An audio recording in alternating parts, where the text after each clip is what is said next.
As long as we draw breath, the wheel of fate turns.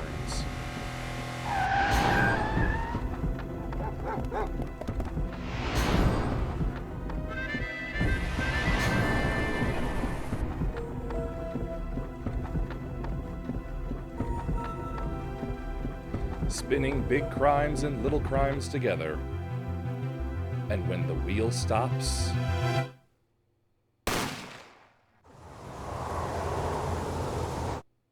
you die.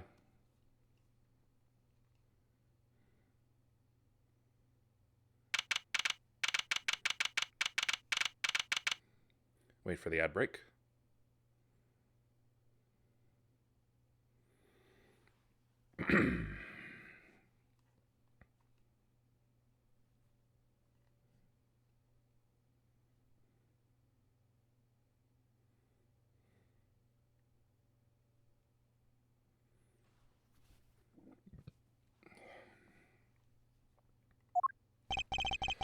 Two months have passed since Mr. Gavin's arrest. My first trial, and I lost both my mentor and my job. Yeah, I'll admit it, I was screwed. But even when I hit bottom, I told myself I'd never come here. Honest. Here being the legendary Wright & Co. law offices. Okay, Justice, time to stop troubling. Ah, you must be here for the interview. Right this way. Huh? Hello there! You found the right place. Welcome. What's with this girl? Well now, shall we begin? Begin? What? Right, first things first. Any special talents? Talents? Yes, well, you must have at least one. Well, I guess defending? Defending. An unusual talent, but it'll do. With a little jazzing up, of course. You think so? Let's give it a go, shall we? Huh? Go ahead, show me. Defend. Just give it all you've got. Don't hold back now. But what are you talking about? I can't just defend here. First lesson, a professional can perform anywhere. Thanks. We want people to be laughing with us, not at us. Thanks. But I'm not sure why they should be laughing at all. What? What exactly do you think you came here to do? What? Defend? No? Excuse me, but do you know where you are? The Wright & Co. law offices, right? Oh, I was afraid of that. Don't worry, you're not the first. Look, what's going on here? Who are you? I came here to meet with the person in charge. Well, you've apparently made no fewer than 2 mistakes. Mistakes? But I got a call from Mr. Wright this morning. Perhaps you should go read the sign out front again. What's there to read? Look, it says right there. Oh. Why does it say Wright Talent Agency? Welcome to the Wright Talent Agency, where you've always come to the right place. I'm Trucy Wright, CEO. I'm a magician. It all came flooding back. The trial, that girl. Hello, sir. Please, pick a card.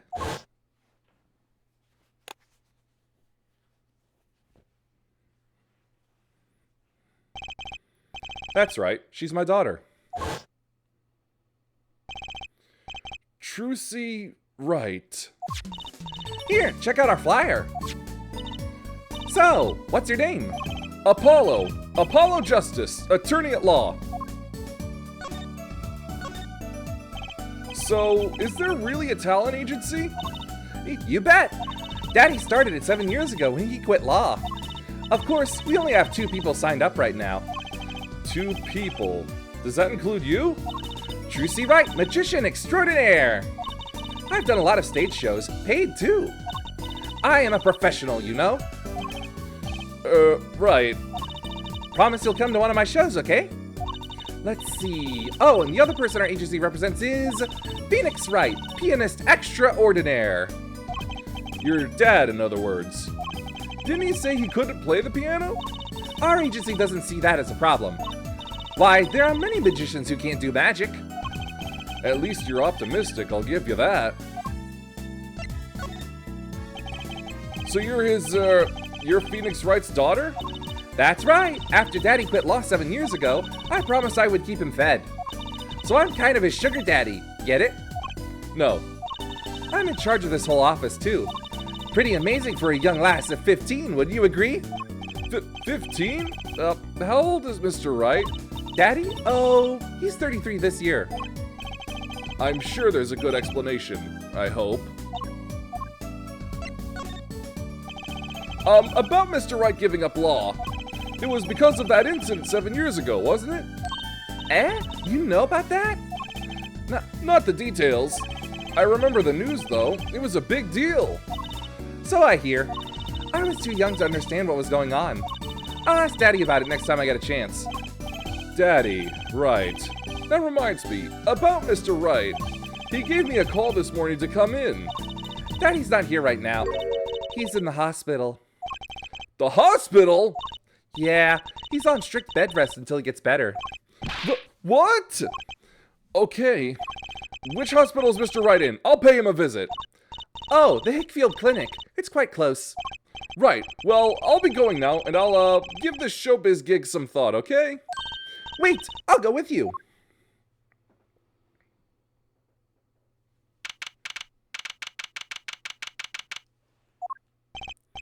So, this is Mr. Wright's hospital. Hey, visitors, are you? Yeah, are you the doctor? Yep, Dr. Hickfield's the name. Good morning, Doctor. Ooh, hi there, Trucy. Cute as ever.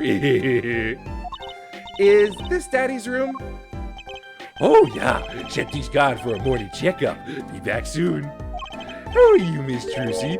Got any places you like examined? Doctor, the nurse was looking for you. Why, if it isn't the daddy of the cutest little thing in town. Guess I'll be off then. Later, Trucy. Wow, what an odd bird that guy was. Good morning. Didn't expect you so soon, Apollo. Mr. Wright.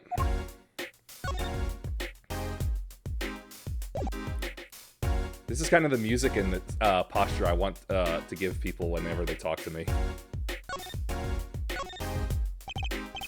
So, what happened? Who could have imagined it? Me, victim of a hit and run. A hit and... You were hit by a car? Oh, he tried to swerve, I'll give him that. Picture me tossed 30 feet through the air, only stopping when my head hit that telephone pole. You hit a telephone pole with your head? Are you okay? Thankfully, my only injury was a sprained ankle. He really is as lucky as they say. There's something that, well, it just doesn't sit right. I just can't believe you have a daughter, Mr. Wright. And she's so big. Not fat, but you know what I mean. Oh, Trucy's still a child. Daddy, how many times do I have to remind you? I'm not a child anymore. But you'll always be Daddy's little baby girl to me, Trucy. My foot. I'm not buying it. Oh, something you should know about Trucy. She's a magician, right? She told me. Not a mere stage magician. She's a genius. Aw, Daddy. You'll soon come to appreciate her talent. You could just tell me things instead of insinuating them. So, why did you contact me? What could the Wright Talent Agency possibly want with me? No need to get prickly now. Hey, I didn't ask to be dragged in like this. Huh? But didn't you come into the office of your own free will anyway? Well, yeah, of course. Help! We're in big trouble here at the office. Big! I thought someone was dying. So you don't think this is big trouble?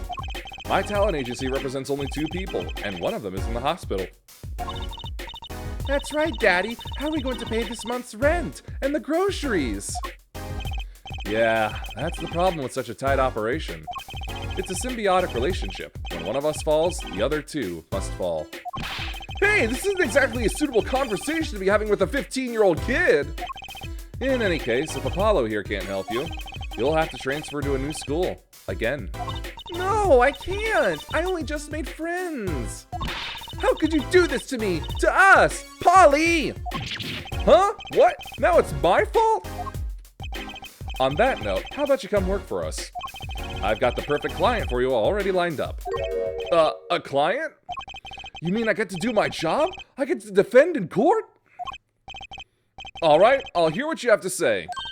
You got him, Daddy! Hook, line, and sinker! Now it's time to reel him in. It's official. I'm scared. Alright, so who's the client? Yes. Here, take a look at the map and I'll explain. Last night, I left the office just before 9 o'clock.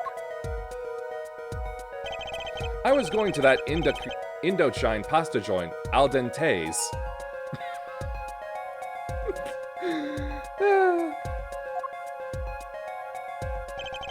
I play piano there, of course. That's when it happened. The car sent me flying, nicked the telephone pole, and zoomed away. Creepy, huh? Just a tad. It's almost as creepy as hearing you tell the story like it was no big deal. The car sped off in this direction. So, good luck.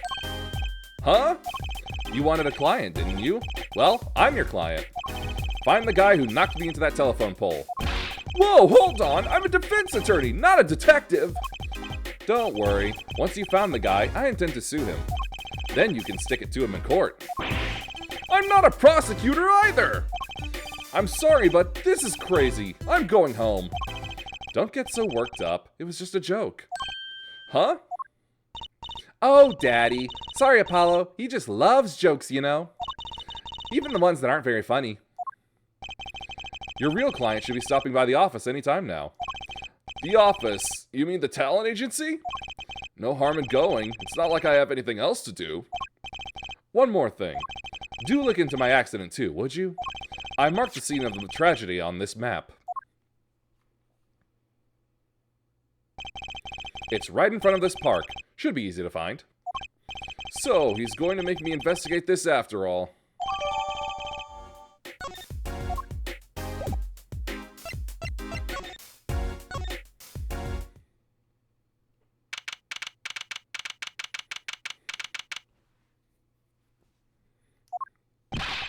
Hey!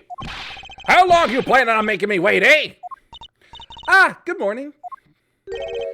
Hey there, Trucy doll. Sounds like your pops had a bit of a rough spot, eh? All's well that ends well, I guess. This is our client?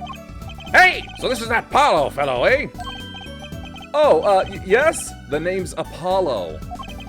Look at him there, arms all crossed like, ready to fight. Yes, sir! You don't mean that literally, do you? The boss told you what I need, right? Don't let me down now, Apollo. Oh, don't worry about your defense, sir. I'm on it. Defense? Your noodle half cooked. It's too late for defense. My castle's been stormed. My keep's been kept. My noodle stand's been stolen. Noodle? You know Mr. L. Dude from the noodle stand, don't you, Polly? No nicknames, please. And no, of course I don't know him. You new in these parts? Not really. Then you know the best noodles in town. Eldune's Noodles. Whose noodles? My noodles. Help me out here, Trucy doll. This is Mr. Guy Eldoon, our client. Maybe you can tell us what the problem is, Mr. Eldoon? Anything for you, Trucy doll. So, you run a noodle stand, Mr. Eldoon. Guy Eldoon's the name, and noodles are my game. The secret's in the soup. I've been searching for the perfect soup for a year and a half. Oh, that's not that long, really. My family's been noodle men for generations. Got a lot of expectation on my shoulders. 15 fathers passing the noodle to 15 sons. That's a pretty old noodle. Aye, and fool that I was, I pushed it away. I rebelled against my pops and picked another livelihood. But that didn't turn out so well. Oh, there was no denying it. Salty broth runs through these veins, boy! So, it was like destiny that you became what you are. Right, destiny's the word. Oh, I fought it. But in the end, I was bound by the twisted noodle of fate. not a mental image I care to linger on. So, last year, I started my noodle stand. The 15th generation of Eldoon's noodles. So tell me more about Eldoon's noodles. You don't know the genius that are my noodles? I make them so salty, why, they're saltier than salt. Now I really don't want to find out. Daddy's a regular at his noodle stand. He frequented my pops' stand back during his attorney days, too. Yep, him and his assistant. I'm sorry, I'll be sure to drop by your stand soon. Wish you could, Sonny! Eh? Heck, I wish I could. I'd give anything for a bowl bat now. What do you mean? It was stolen! My stand! Gone! Stolen? It was last night. I was doing my rounds, blowing my whistle. It's like an ice cream truck's bell, but louder. He even gets complaints. Now you're just trying to butter me up. That sounded more like the blues than a whistle. I closed up my stand for the night and parked by the house. Then, this morning, dark and early, it was gone! My keep! My castle! Oh!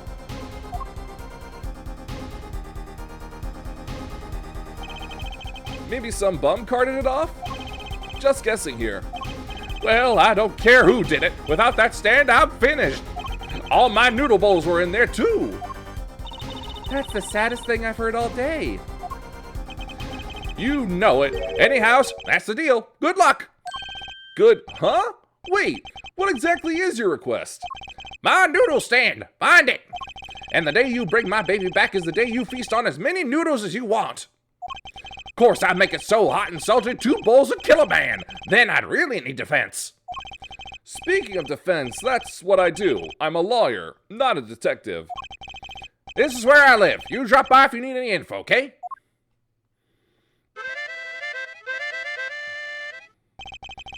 Get it back today if you can, Paulo. I got noodles to make.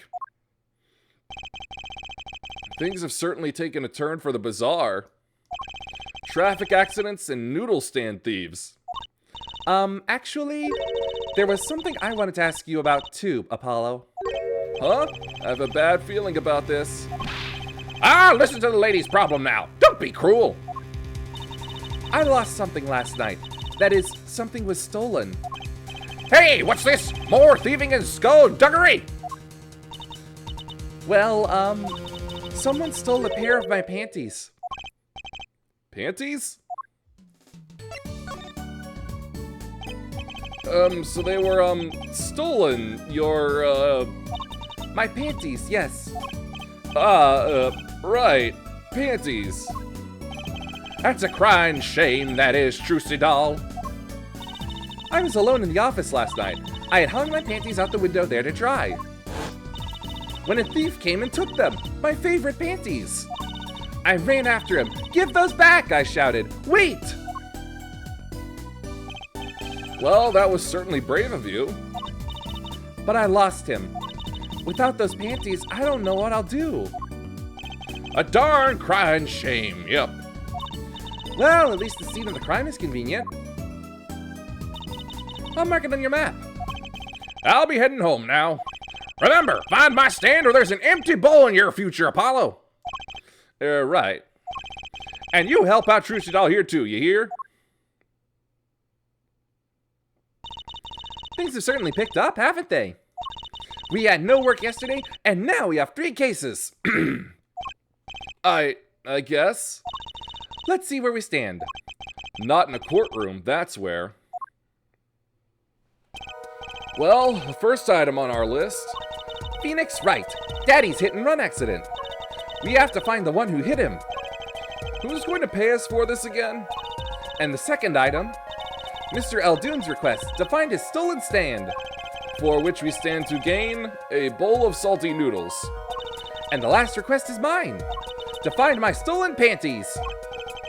That bowl of noodles is looking better and better.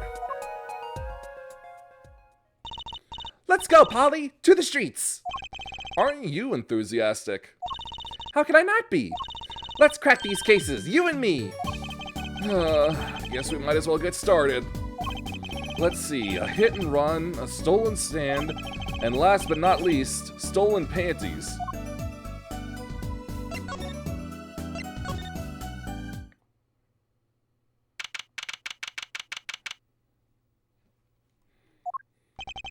So this is where Mr. Wright got hit by that car? According to the map, this is the place. What a huge mansion. Apollo, there's a nice looking lady over there. Let's question her. Okay. I'm a little curious about the park over there, too.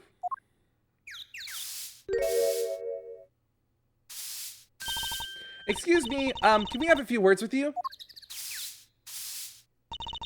You want something? Whoa, that husky voice. Why am I suddenly sweating? That's quite a house you've got there. You must have a lot of money. Whew. Money sounds like something my son would call his friends. This is the Kataki family mansion, little girl. Eh? You, kid with the hair. You want something? Me? No, not a thing. Bye! Apollo, we can't leave without questioning her. What if she knows something? But the Kataki family. They're the biggest organized crime syndicate in town. If you're going to ask something, ask it. If you're man enough. Whoa! Right! Yay! Way to whip him into shape, ma'am. Does she know no fear? I'm Plum Kataki, wife of the fourth head of the Kataki family business. Friends call me Little Plum. I'm Little Apollo Justice, attorney at law. If looks could kill, this woman would be a mass murderer by now. Little Plum? That's a really cute name for someone so... Yes. Whoa! What is it, Apollo? How about you go through me when talking to her, okay, Trucy? Huh? That seems like a bit of a needless procedure. I'm a lawyer. I live for needless procedures. Oh, little girl, you should know, we're gangsters. Gangsta? Oh, that means you're the bad guys. Trucy, through me, please. I'm begging you here. The bad guys. I like the sound of that. I'm going to need some warm tea after this. It takes a lot of hard work to protect a family fortune. Things aren't as easy as they used to be for us bad guys. So, you're saying that business is in a slump? Let's not ask about business if we can help it, please. So, there was supposedly a car accident here last night. Last night? Of course you wouldn't know anything about it. Sorry to bother you. Wait. Yes? You're talking about that man, aren't you? The one who flew 30 feet and just walked away? That's my daddy. I should have known. One of our Capos thought he'd make a great point man. Capo? Point man? Could you avoid using too much industry lingo? In any case, it's been nothing but trouble. I've been cleaning up this mess since morning. Bah! Cleaning up this paint? Was this paint spilled at the time of the accident? It was around 9 last night. I heard a crashing noise and found your father drowning in a sea of paint. So you came to his rescue? You've my husband, the boss, to thank for that. The car that hit your father knocked over this paint, then turned the corner and sped away. We're in the middle of repainting our wall, you see. I'm sure that dragon is glaring at me. But why are you out here cleaning it up? What do you mean? I mean, aren't you a gangster? Don't you have any goons to do your dirty work for you? Please, go through me when you want to. Don't be such a stiff, lawyer boy. I suppose we gangsters do have a certain image. Yes. But we're community-oriented gangsters, you see. The boss likes to give back to the people, see? How noble of him. I availed myself of the public facilities to get rid of all the garbage.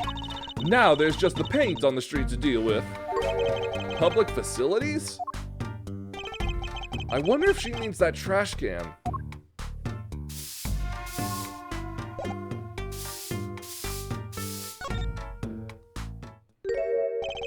Who's that? She's looking at the park. She's pretty. I bet she has a story, you know? There is something about her. Too bad she seems to be in a bit of a rush.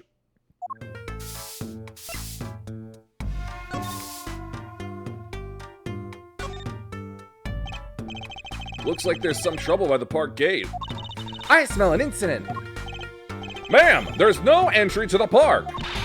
Now don't you tell me where I can't go, young fella. I always walk through this park on my way home. Please, get down from there. You'll hurt yourself, ma'am. That's quite the determined old lady. Personally, I'm a little more interested in this park. You know what I think? I bet they're filming a movie. Let's go take a look. Maybe we'll see someone famous. Hey, miss, stay out of the park. He got mad at me. Did something happen here, officer? Huh? No, move along, nothing to see. Why don't you kids go play someplace else? We're not kids and we're not playing. I'm an attorney. Something wrong? Ah, Detective Sky. We're fine, ma'am. Nothing to report. Detective? Why is she wearing a lab coat? You're hardly one to comment on how people are dressed. And these kids are? Curiosity seekers, ma'am. They claim to be lawyers. Ah, why don't you kids run along and play someplace else? Look, we're not. Or I might spill something on that pretty face of yours. Want a dose of experimental hydroxycellulodostrase? Come again? What's hydroxy stuff? Whatever it is, it doesn't sound good. Let's go, Trucy. Try to keep out the riffraff if you would. Yes, ma'am. How are we going to get more information like this? Why don't we ask that nice woman across the street? Oh yes, that nice woman.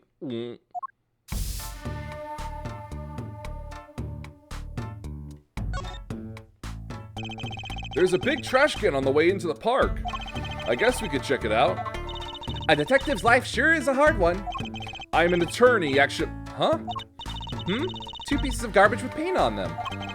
These are slippers. They look like those slippers you get at the hospital. Look at this, Apollo. Doesn't this go in a car? It's a side view mirror. Looks like it was torn off when it smacked into something. Or someone. Wait, you don't think... I do. This could be from the car that hit Mr. Wright. Wow, and he took off its mirror? I never knew Daddy was so strong. I only have room in my pocket for one of these, though. Which do you want to take?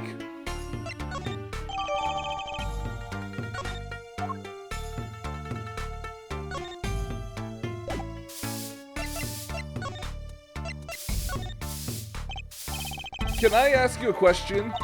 What? What happened in the park across the street? Oh, yes, quite the commotion. Chicago lightning, as the boss would say. Chicago, huh? Gunfire. Someone was killed. Strange circumstances, too. You're kidding! What a morning. Trouble everywhere. The park, the gate, even our house. Did something happen at your house, too? A crime without honor, without remorse. It's a private matter. Want to hear about it? Somehow I don't think no is an acceptable answer. No, somehow I don't think no is an acceptable answer, Polly.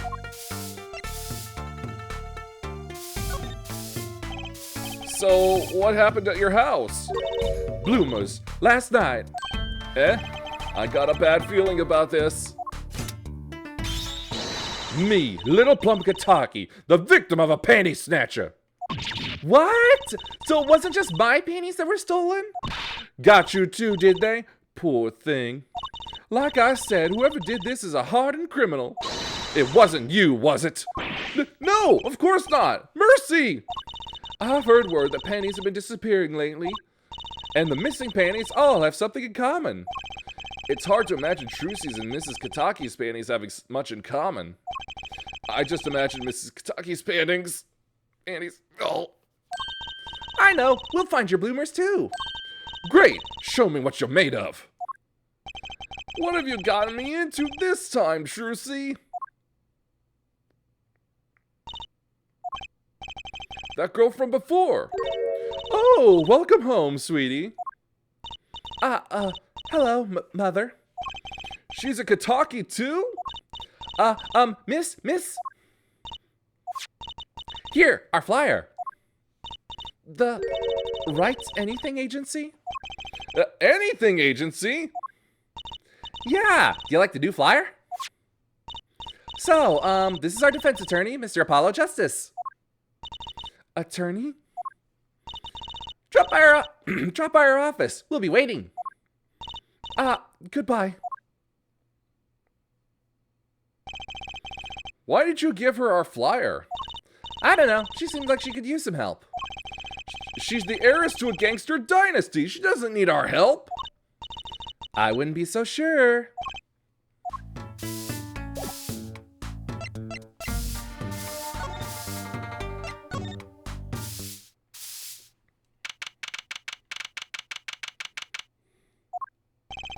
So, what's this place? This would be Mr. Eldoon's house, silly. Oh, so this is where his stand was stolen from. I could see a piece of evidence lying on the ground already. Hey! Look, there's a police car parked over there. You're right. What's with the sparkly entrance? What is this place, a hospital? There's a sign, Maractus Clinic. Oh, that's where the thief went. The thief? The one who snatched my panties. He ran into this clinic last night. Wait, maybe that police car is here to find my panties. I doubt it. Well, there's only one way to be sure. Let's investigate. Ah, there you are, Sonny. Well, you find anything yet? No, not yet. The longer you loaf around here, the saltier your victory bowl gets. Just remember that. This bowl of noodles is sounding less like payment and more like punishment. You don't suppose this would be Paul Atishin's like father or grandfather, do you?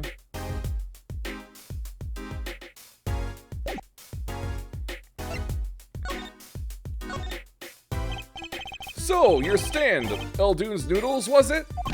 Aye, passed down from father to son. That stand's seen its share of salt.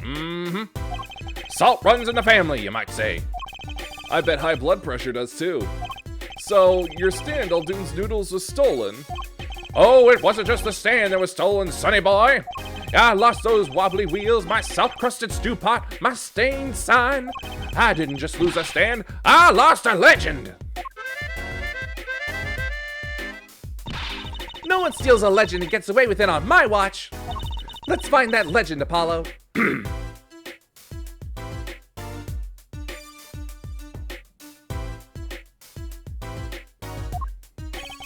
Isn't it about time he bought a new one anyway? Are there any more details you could give me about the stand? You bet, sonny boy, it happened last night. I was blowing my whistle like always, crying the town I was. The smell of broth filled the streets, thick and salty. I got home, well, right before 10 p.m., I reckon. Guess he's not aiming for that late night market. I washed my bowls and gave the wheels a squirt of grease. Then I went inside. When did you notice it had been stolen? Early this morning, before the sun rose. Work starts early. Do that many people eat noodles for breakfast? I'm washed up on the salty shores of ruination. That stand had my whole life in it, nay, my whole being. They took everything? All my soup stock, my noodles, my bowls, and my dreams. At least they left one bowl. Look, there on the ground. If you don't find that stand today, then I'll be forced to walk the streets peddling that bowl, my last bowl. Please, I'm under enough pressure here as it is. That's it. That's where the thief who snatched my panties ran to. It's a crying shame, that is. If they have to steal, make it my loincloth, not some pretty girl's panties. The garage, right. You don't think the thief lives here, do you? Phew! I wouldn't put it past that good-for-nothing doctor. Do I detect a little animosity here? Let's make sure to check out that garage thoroughly.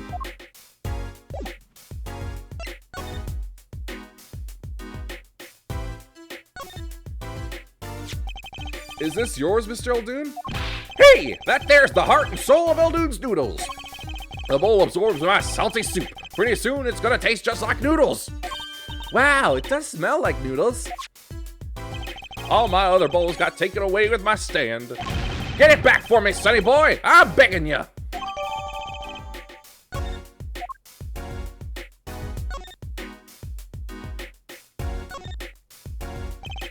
I'd understand if there was an ambulance outside, but a police car? Maybe they're tax evaders. Ah, sorry, miss. No going into the clinic today. Did something happen? Huh? Oh, no. Nothing to see here. Move along. You'll have to find someplace else to play doctor. Do we look like the right age to be playing doctor? We need a little more info on this Maractus clinic. We could ask Mr. Eldoon. He is their neighbor and all. And we should check out that garage. What if the thief who stole my panties is still in there?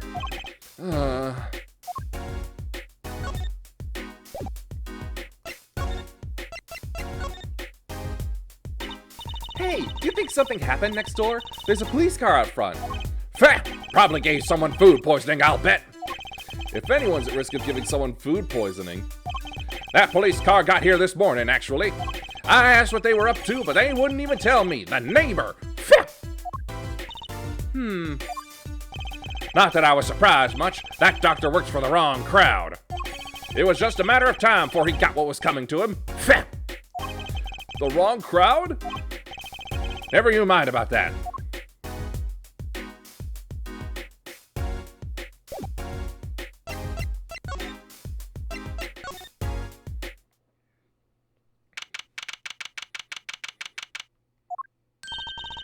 This is the place. This is where that panty snatcher ran.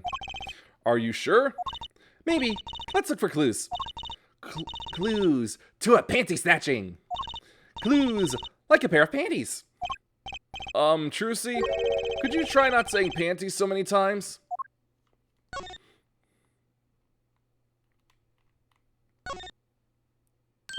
Hey, a kitty cat. Here, kitty, kitty, kitty.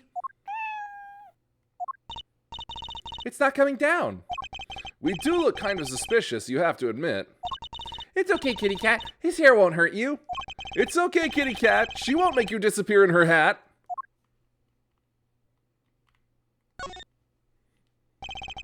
There's something about this car. Let's take a closer look.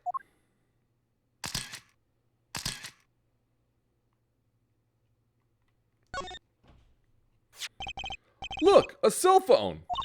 Someone dropped it beneath this tire. If the car moved, it would be crushed for sure. I wonder if it belongs to the doctor here. We should bring it to him later.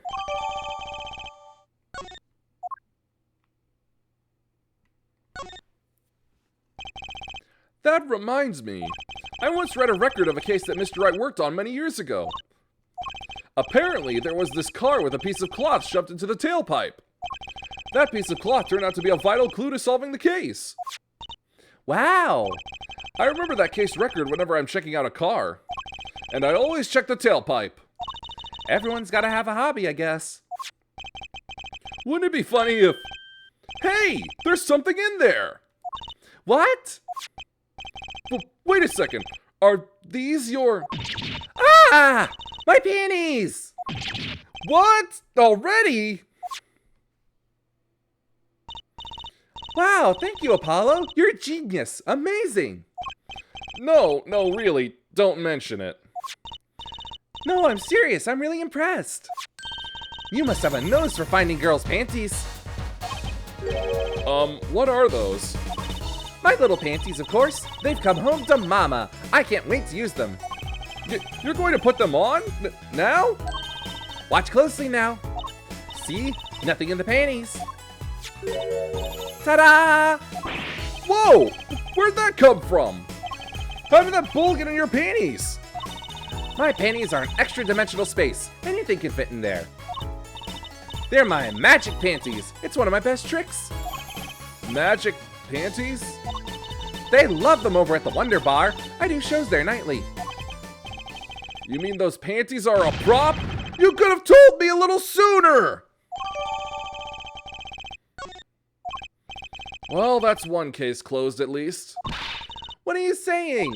We still have to catch the sly devil that ran off with the tool of my trade. Oh, right. Something tells me we're not finished searching this garage anyway.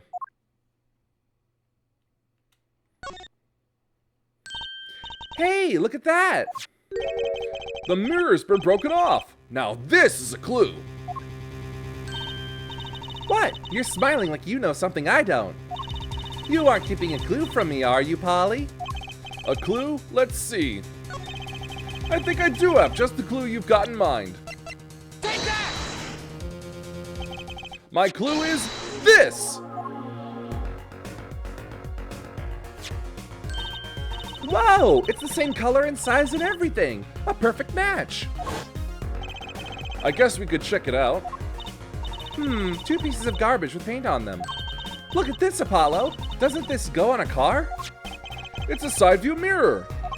Looks like it was torn off when it smacked into something. Or someone. Well, looks like we've just solved the case. So the car that hit Daddy last night Is sitting right in front of us, yep. Wow, you put the pro in professional, Apollo. Gee, thanks, Trucy. Apollo, Huh? What is it? now that we've solved this case, we should go report to Daddy. He'll mope if we leave him alone too long, knowing him. Okay. He doesn't seem the type to mope, though. And this is hardly a case worth reporting.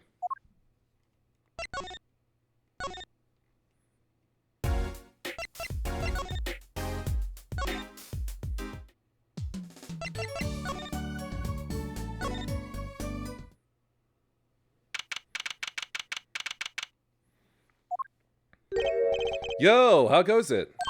Daddy, how do you feel? Not bad, Trucy, not bad. It's good to have you youngins on the case. Let's old Daddy-O get some well-deserved R&R. The elderly need their rest. Isn't he only 33? We've cleared up most of the cases. I was right about you. Competent. Capable. Tell me what you found out, if you want to. Your enthusiasm is overwhelming. Well, I certainly didn't expect you back this early. Polly's amazing. He found my panties so quick. Almost like he was the one who stole them. You have an interesting concept of praise. And? Did you find the mad driver who gave me that 30-foot toss? Apparently, it was a doctor from the Maractus Clinic. Maractus, eh? I've heard of him. Nothing good, mind you. That reminds me, a police car was parked outside the clinic. Maybe something happened? What is this Maractus Clinic anyway? All I've heard are the rumors. That clinic's been making good money. In a bad way. Bad? Ties to organized crime. The Kentucky family. The Kentucky family? He did that on purpose! Some injuries you can't take to a public hospital, see? They use the Maractus Clinic for their patch-up jobs. Interesting. It looked like something had happened in that park. Ah, a body was found there in unusual circumstances. Something more unusual than being dead? It's not our concern in any case. Right, let's ignore that and find that noodle stand. Whatever happened to professional curiosity? Thanks, really. If I get tired of sleeping, maybe I'll head down to this Maractus place. Maybe hit him up for some reparations. A little legal action would do me some good. I was wondering when I get paid? We solved the case of your accident and, found a missing article of clothing. My panties! That leaves the noodle stand. Eh? Feel free to drop in if you get stuck. I'd be happy to help with anything not involving money. Goodbye, quid pro quo. Hello, pro bono. Right, back to the office to plan our next move.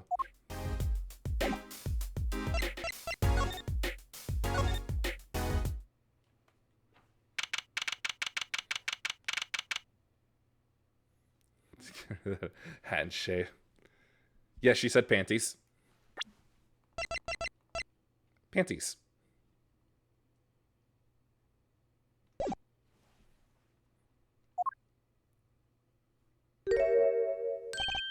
You're the woman from the Kentucky place. Yes. I knew it. Something's the matter and you want our help, right? Well, you've come to the right place. This way, please. Thank you. My name is Alita Tiala. I have a request. So not panties, those are pantaloons. Yeah.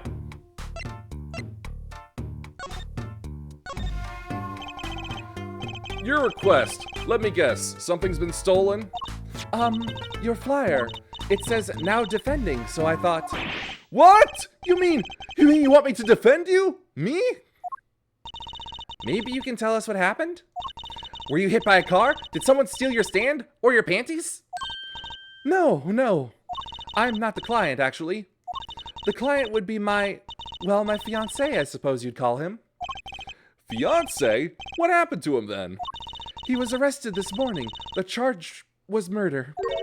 Murder? Have you heard about what happened at the park? What happened? I haven't been told all the details, but I do know a body was found in the park near the Kentucky mansion. There were a lot of police cars there. Apparently, the victim was shot with a pistol, but I hear the circumstances of the shooting were rather unusual. And your fiancé was arrested for this? What sort of person is your fiancé? So, what's your story? You frequent the Kentucky mansion, yes? Are you a member of their, organization? No, not yet. Not yet? You see, I'm to be married next month to the boss's son. The boss's son? So he is a gangster. Yes, but the Kentuckys are locally responsible gangsters. I thought it'd be nice for a change. Quit my boring job, live the good gangster life. I think you're onto something. Mrs. Kentucky. I like the sound of that. I'm not sure your daddy would care much for that. Your fiancé is the Kentucky family's only son, correct? His name's Waki Kentucky. I brought a photo. Well, that's quite the photo. I know. Oh, he can be powerful and menacing, but so cute. But if he's the boss's only son... Yes, I'm sure he'll take his father's place someday. Say, I'm a boss already, of this agency. Please help my Waki, please. Right, my first solo defense case. Crime boss's son or not, I'll prove he's innocent. I prepared a letter of request. I know you need those. Right, let's go check out the scene of the crime.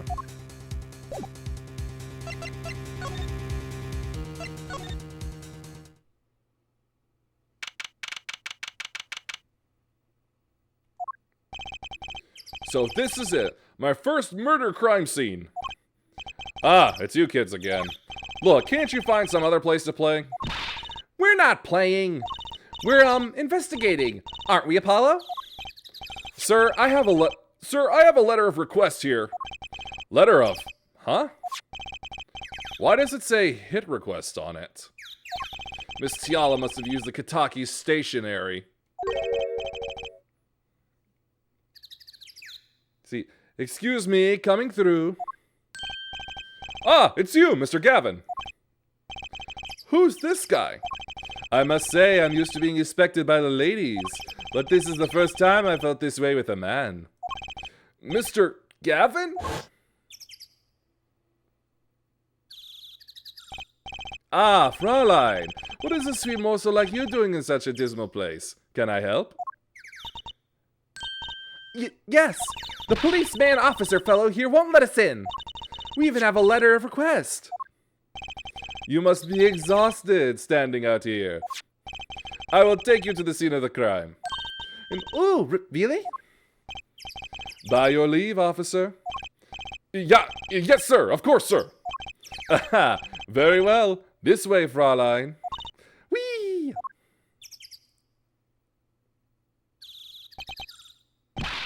Hey, what about me?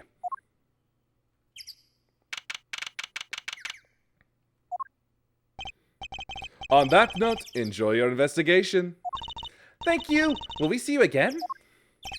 Ask the wind, Fraulein. I'll be riding on it.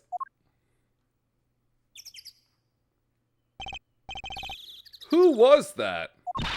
Eee! Apollo, look, a corpse! What? Hey, it's just a mannequin. Wow, it sure got me. Ahem. Might I ask exactly what it is you're doing here? Oh, it's you. How did you kids get in here? Oh, this guy. Well, he was more like a prince, really. He let us in.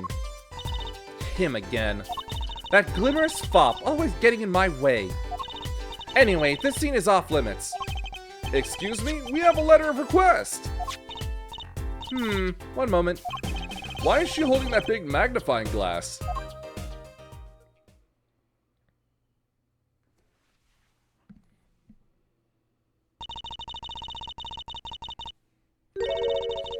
I'd recognize that handwriting anywhere. Scientific analysis says this was written by Alida Tiala. Thanks. It took you 30 minutes to figure that out?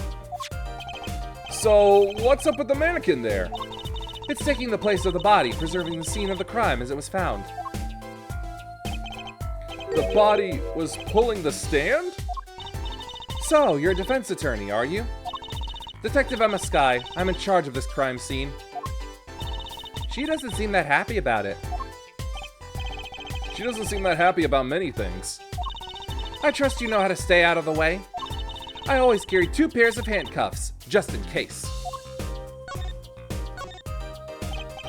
Detective Skye? Quiet, please. It's snack time.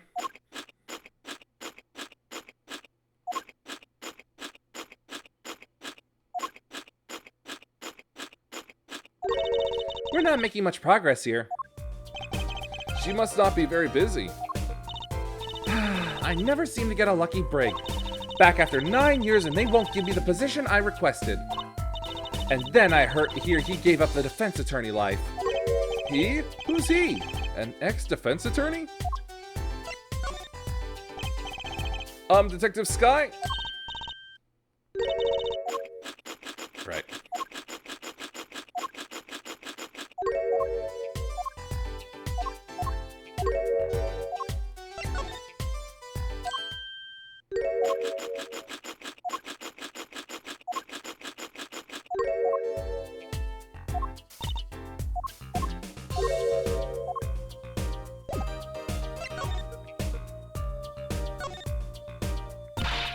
Hey there! No messing with the crime scene! But we need to investigate! Apollo! Look! That stand! It says Eldoon! I've noticed. Well, we've solved the case of the missing stand at least. Though the circumstances could stand to be better.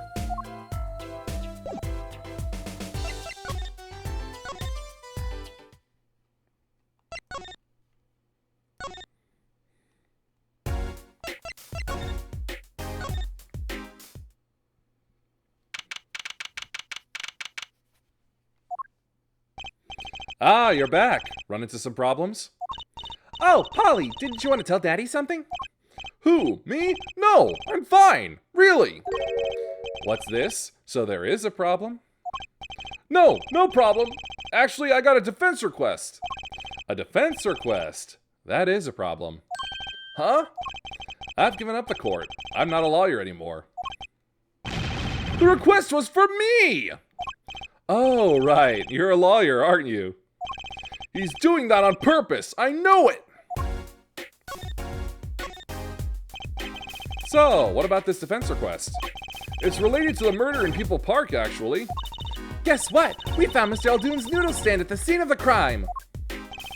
Did you now? That's unusual indeed. Never heard of a noodle stand being used as a murder weapon. I think the murder weapon was something else. You mean you don't know what the murder weapon was? That funny detective lady won't let us on the scene. What kind of detective wears a lab coat anyway? A lab coat? Didn't think she'd be involved with this. You know her? You could say that. So, you know her, don't you? I met her on a case. This is about 10 years ago. She was still a high school student at the time. That would make her about the same age as me. That's my daddy. He knows all the police types. Oh, wait, maybe you know that other guy too. That other guy? That shining prince on the motorcycle. Prince?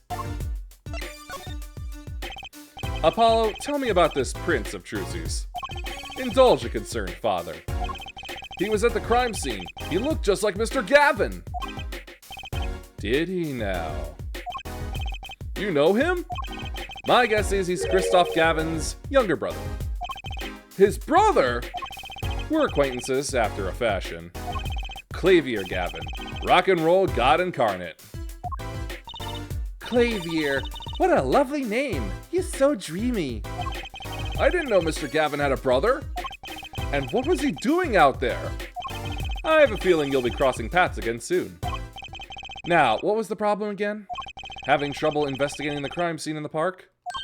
Yeah, that detective woman won't let us. Go to the office. Under the silk top hat, you'll find a bottle of white powder. Try taking that to this detective. White powder? I hope it's not what I think it is. Just take it to her. It'll be fine, you'll see. Oh, and tell her I said hi.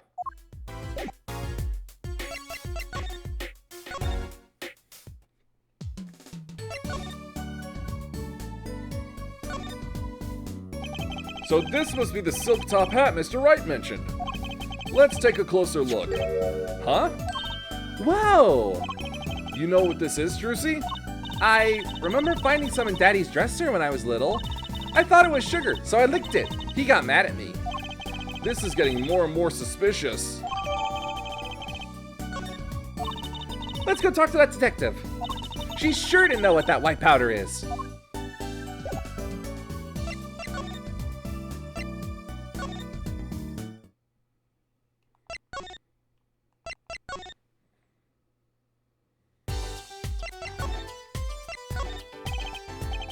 Does this ring any bells? Is that? It couldn't! Where'd you get that? I brought it from the office. You work at the Wright & Co. law offices, yes? Yeah, sort of. Detective Sky, how do you know my daddy? Daddy? I'm sorry, who did you say you were?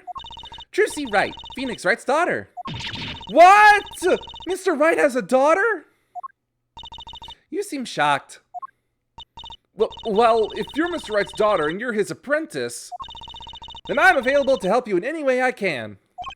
Oh, thanks. You could start by not calling me Mr. Wright's apprentice. This powder is used for detecting fingerprints. Fingerprints? I guess you might call it a memento from the time I spent with Mr. Wright. White powder memories. If you find any evidence with fingerprints on it, please let me know. We'll dust for prints. Well, she's quite the eager beaver all of a sudden.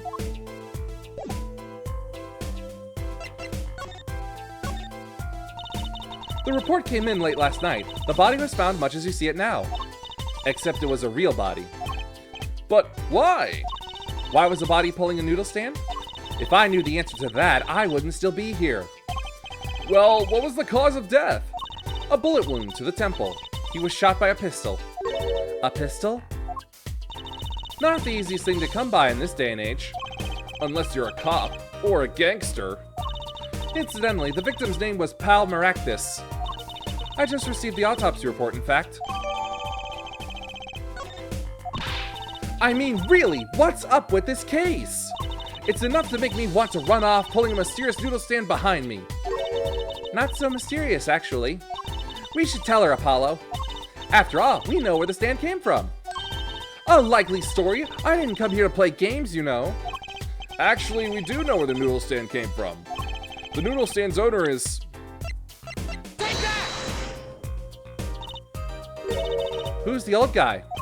This is the proprietor of Eldude's Noodles, Mr. Eldude himself. He's famous in this part of town. Not bad. I guess Mr. Wright picked the right kids for the job.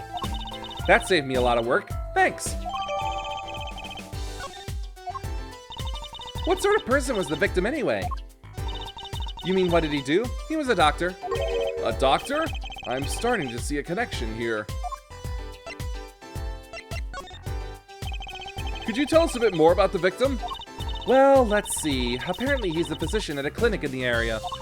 Quite well off, too, from the sound of it. The clinic's name is the Maractus Clinic. Maybe that's why the cop car was parked there? What? You've been to the clinic? Yeah, though on a related issue. I told the detective about the case of the stolen noodle stand. I see. Ad break.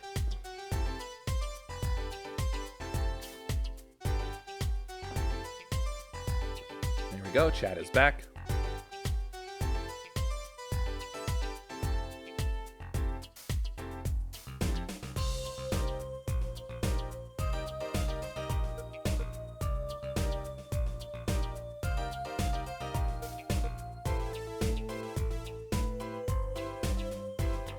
So that means Dr. Maractus stole the stand and pulled it all the way here?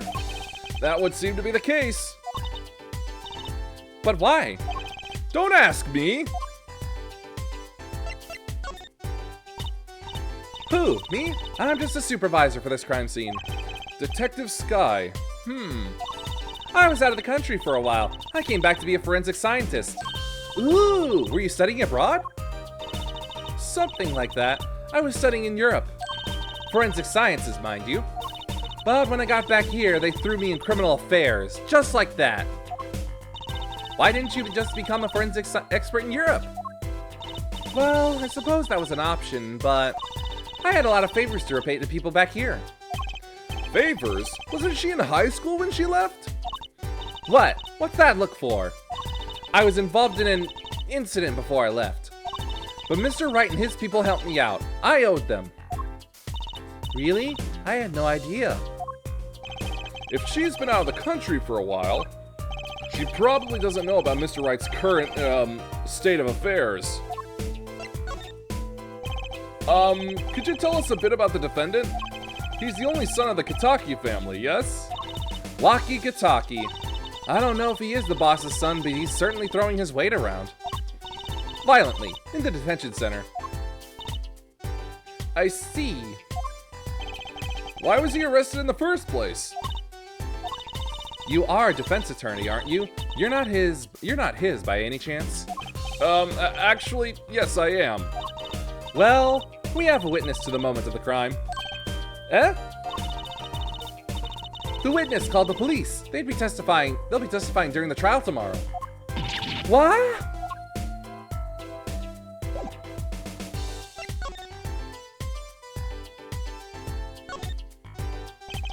There's got to be a good clue or two around here. You and your trash cans. Go ahead, knock yourself out. Please, can't you see I'm doing my... Huh? Look! Another pair of underwear! Wow, Apollo, you're a genius at finding panties.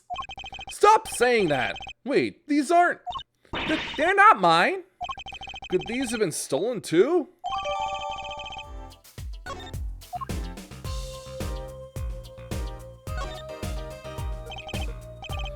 It's a knife! A shiv, to be precise. Ooh, lingo! The defendant, Waki Kitaki, is the son of known gangsters. The police are assuming this belongs to him. Wait, but wasn't the murder weapon a pistol? Huh? Look at this! There's a handprint on the shiv! A handprint? Then there might be a fingerprint. Let's investigate!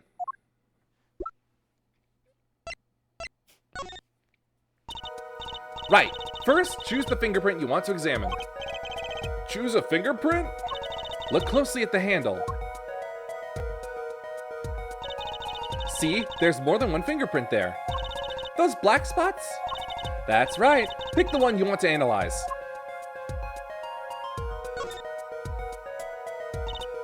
Right, let's get detecting. Wow, she's practically glowing with excitement. First, sprinkle some aluminum powder over the print. With the press of A, like this, see? The oil left by the print absorbs the aluminum powder, so you just dust on it and blow it off. But blow? It's like whistling. You know how to whistle, don't you? Just use X and... Wow, amazing! It's like magic! Isn't it though? Right, let's give it a shot. Incidentally, it's important that you cover the entire fingerprint with the powder.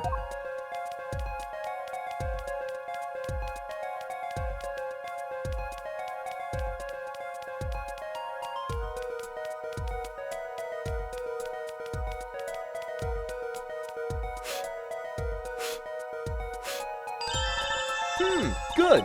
Clear. Quite impressive. Next, to match the print. The police office has samples so you can tell whose finger this print belongs to. That doesn't sound like as much fun as actually finding the print.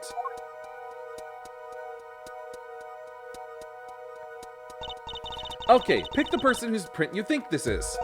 You probably have a good idea whose knife this is already.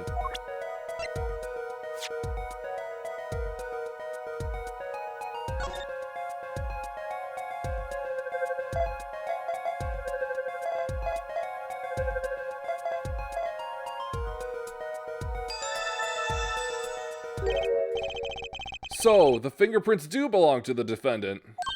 Yes, isn't it amazing? Ah, the power of science. It's my life. Apollo, she's sparkling. And I'm dimming. Look sharp, spirits up. The real fight is yet to come. Chin up, Polly. The trial hasn't even started and I'm already losing.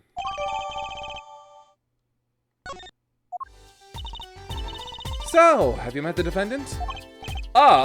No. Visiting hours are almost over at the detention center. You might think about wrapping up here and heading over. Good idea. I don't know what good it will do. We have a witness and a knife with prints. Have I mentioned I've got a bad feeling about this? Don't worry, it's like a right tradition. Some traditions I can live without.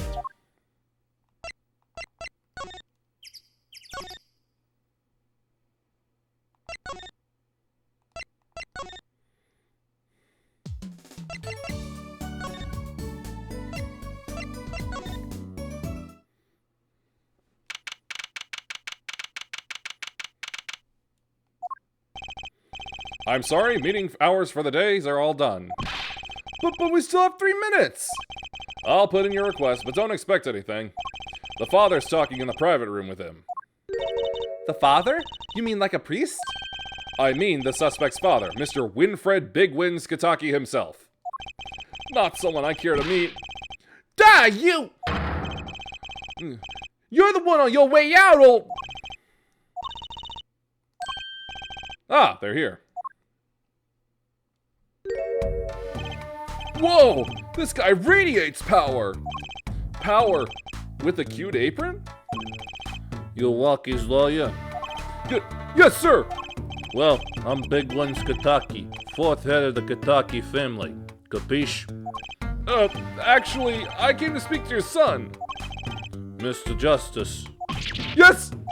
my son's innocent. He killed no one.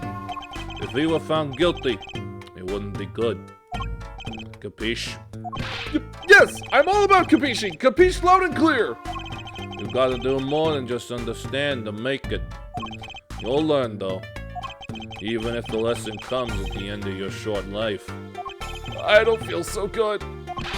What's the big idea, old man? You can't treat me like a kid no more. Not now. You know I wanted to go to the clink. I like it here. You must be Walkie? A G's not a G till he does hard time, bizoy. You'll see when I get out of here, things will change. Silence! My apologies, Mr. Justice. He's usually such a nice boy. Forgive me if I have a hard time believing that. Ha! You can't take me under your wing this time, old man. You heard me? I don't need no trial. I did it. I think that's enough for today, Mr. Justice. Don't let me down tomorrow.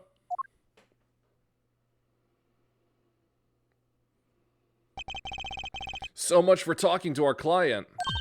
But we made so much progress today. We even found my panties. I had fun at least. Of course, the biggest mystery of all remains, how am I supposed to build a case for the trial? Oh, almost forgot. It's time for my show. Tonight I'm performing at the Wonder Bar. You should come check it out.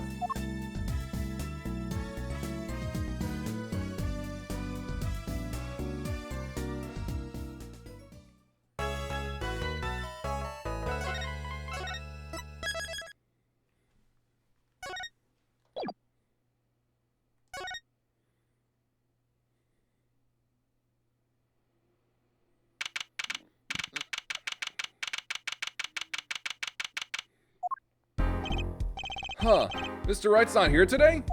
He said his old foot injury was acting up. Old injury? He was all smiles yesterday. Yes, he smiled when he said we'd be fine as long as you're there, Trucy. Yes, fine. We'll be fine.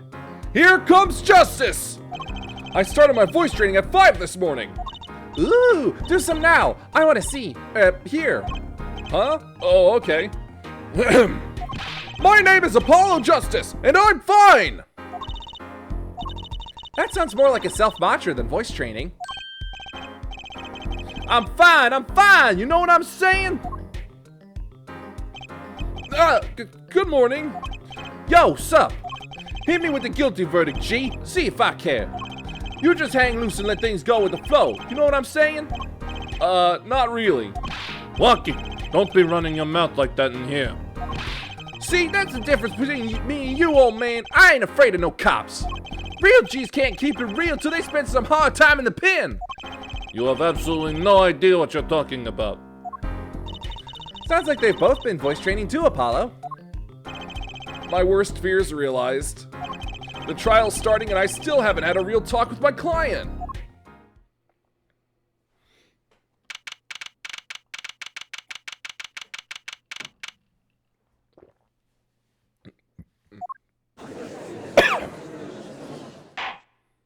Court is now in session for the trial of Walkie Kitaki. The defense is ready, Your Honor. Ready to rock and roll here, Judge. Ah, it's him! The guy from yesterday! He's a prosecutor? It's Mr. Gavin's brother. Long time no see. Prosecutor Gavin, were you taking a leave of absence? You know that little band I started in my free time? Thing is, we got real popular. Hard to say 9 to your fans when 3 of your singles go platinum, yeah? I see. To be honest, I was a little concerned. I feared that you might still be distraught over that one trial. Not to worry, Herr Judge. I wouldn't miss this day in court for the world. It's worth even more than VIP passes to one of my concerts, yeah? How could I pass up a chance to see the true strength of the little boy who bested my brother? It was worth canceling a show or two. Understood. You may give your opening statements to the court. Before that, I was thinking, is the air in this courtroom not a bit serious? It is a court of law. That's no way to get the crowd jumping, Herr Judge. They're not supposed to jump. This is a courtroom. Achtung, baby! Today we play it my way. What's that noise? Sometimes you have to get on up in order to get down to prosecuting. This is crazy. The victim, Pal Maractus, director of the Maractus Clinic. The scene, People Park. He was found pulling a noodle stand. What in the world was a doctor doing pulling a noodle stand? Yes, I believe you will only find that out by asking the defendant right here, right now. Because it's an undeniable truth that he shot the victim. What do you mean undeniable? If you are to glare at anyone, Herr Justice, glare at the punk in the defendant's chair. His crime was witnessed quite clearly, you see. Very well. Please admit this witness to the court.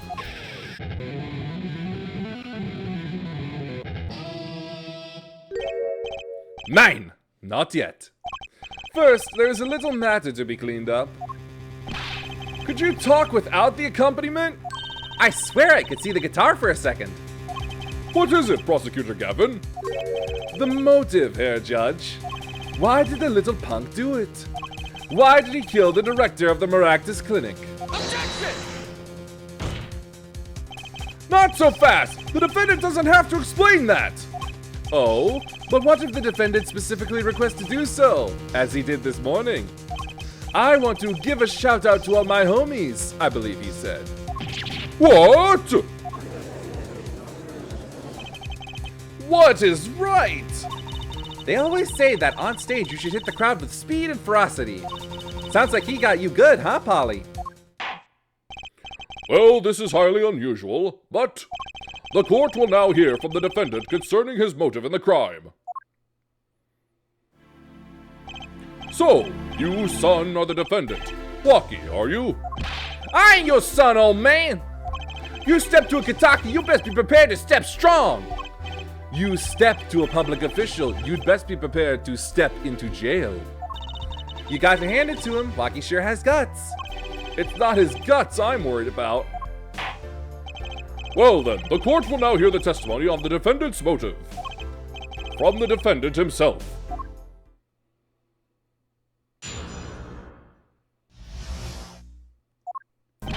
I'll tell you one thing, that doctor was a quacker. Someone had to show him what's what. I was in his clinic about half a year ago. He messed up my op something bad. And then he just lets me go without a word. See you later, bye. So I gotta go in and get another doctor to patch me up again. That was the day I done figured it out. No OG's gonna let that pass. That's why I went to his pad that night. Know what I'm saying?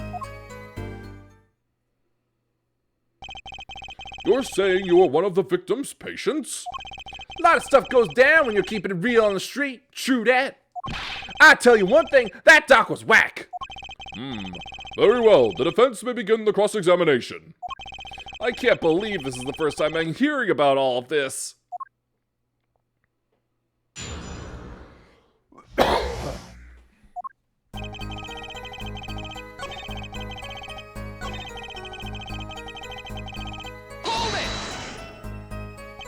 So you were a patient at the Maractus Clinic half a year ago? For what reason? I had what you might call a mark of honor. Can you explain precisely what was wrong? We had a little run-in with the Rivales family. That's when I pulled a jack move. And ran into an ambush. She busted a cap right in me. According to my sources, you couldn't stand the stress of waiting. And ran in 15 minutes before the appointed time. By yourself. Hey, I was more than a match for those guys. So you were carried to the Maractus Clinic from there? Apparently, he was shot in the heart. Shot in the heart and he is still alive? I can catch bullets between my teeth, but I never learned how to catch them with my heart. The bullet stopped just short of my thumper, you know what I'm saying? I would have been golden if it weren't for that whack doc. Can't even take out a stupid bullet. So, as you say, the surgery was a failure. That ain't all of it, Holmes. Hold it! What do you mean he just lets you go without a word? What do you think it means? It's whack, that's what. I'm not sure what that means, but it sounds bad. It sounds as though Herr Doctor wished to hide his mistake. This is why he let the defendant go. He's a lie, straight up. He's a badder G than me. Hold it! So this bullet is still? You know it. I can still feel it. Right there in my chest, pressing up against my heart. Your words are like a bullet shot straight into my heart. Or something to that effect. Incidentally, that's from one of our hit singles. Well, that sounds like a straightforward case of malpractice. Word, J-Man! We're no accident, that's for shizzle! It's like Naruto if he was in modern times. Oh god, no. Waki's still a better character. Don't insult him. It seems that there were issues with this doctor. Man, putting him down was like doing the world a favor. Waki, please consult your lawyer before saying things like that. Chin up, Apollo. Back straight. But why did this mistake only come to light that day? It was found during the family health checkup. The family checkup? That was the wackest thing of all. All us G's lining up, taking eye exams and all that. Better die young than fade away, bizoy. A relief to hear. Eh? What's a relief? Oh, did your father not tell you? That bullet you carry so close to your heart, if not attended to immediately, it could kill you. What? Yes, Herr Dr. Maractus had no knowledge concerning this ticking time bomb in you. Knowledge that could have saved your life. No way! That's whacked! There is proof. Your checkup report. How ironic that you would kill the one man capable of helping you. You're almost as careless as he was.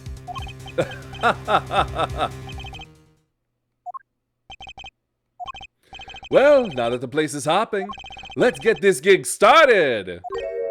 Started? We've had enough of a warm-up act, yeah? Time to hear from the witness.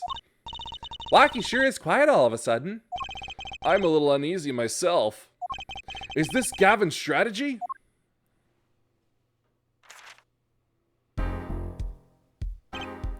So, you will tell us your name and occupation.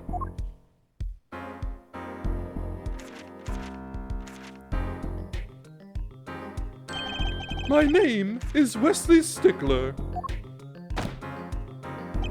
By occupation, I take it you refer to some labor that profits society at large and supports a livelihood, under which definition I must confess to being unemployed. However, we must acknowledge that meaning of identity, which is commonly attached to this notion of occupation, and once we have accepted this reality, we see that our confusion is not gestalt per se, but derives instead from the vagueness inherent in all representations of thought. By which he means to say that he is a student. A junior at Ivy University, if I'm not mistaken. Yes, in the Department of Science and Engineering. Filled with curiosity for all things, I spend my days in pursuit of truth, honing my... Herr Stickler, please direct said curiosity to the case at hand today. Very well, Mr. Stickler. Please testify to the court about what you saw on the night of the crime. You ask quite simplistically what I saw. However, we must understand that Homo sapiens possess two eyes, each of these designed to receive and interpret data, sending images in the form of signals.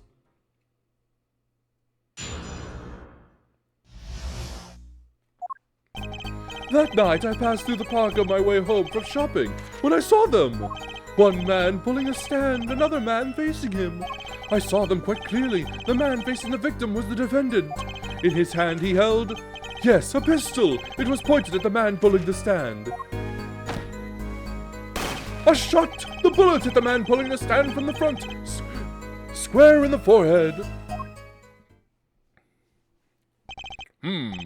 Was there anyone else in the park at that time? I can say with 100% accuracy that there was not. The pistol our witness refers to is this.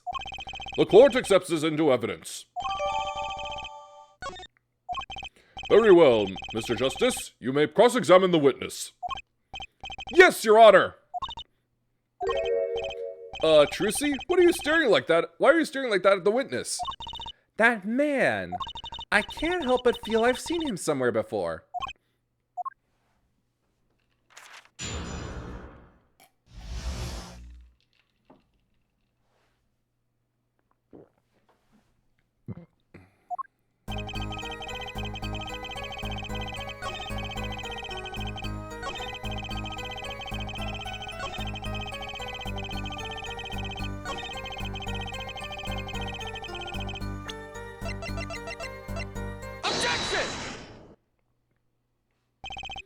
Whew, if that's all of it, I think I have a chance. Is that you relaxing, I see, Herr Justice?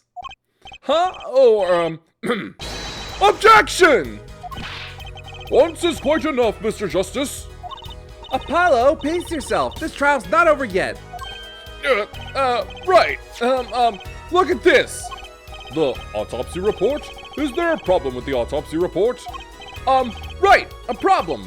Problem. Yes! The problem is the location of the entry wound. The location? You testified that the killer shot the victim square in the forehead, did you not? I have already determined your angle of inquiry. Allow me to explain. It is quite simple, really. First, understand that when I say square, I speak not of geometrical absolute. What do I mean by this? For example, the deflection of a meter is the wavelength of the light emitted by a krypton particle, as we all know. In addition, it is a well-known fact that krypton particles are rare and invisible to the naked eye, which points to a basic fallacy in your line of reasoning, namely that when... Mr. Justice? Yes? Was your objection to these, krypton particle things? This is the big time, and you are obsessed with something so small? You disappoint me. No, No, I'm obsessed with something big. I mean, there's a bigger, less nitpicky problem here. Do tell. Just look at the autopsy report. The location of the entry wound was the right temple. Temple? Mr. Stickler, you said quite clearly the victim was shot square in the forehead. That's a contradiction, isn't it?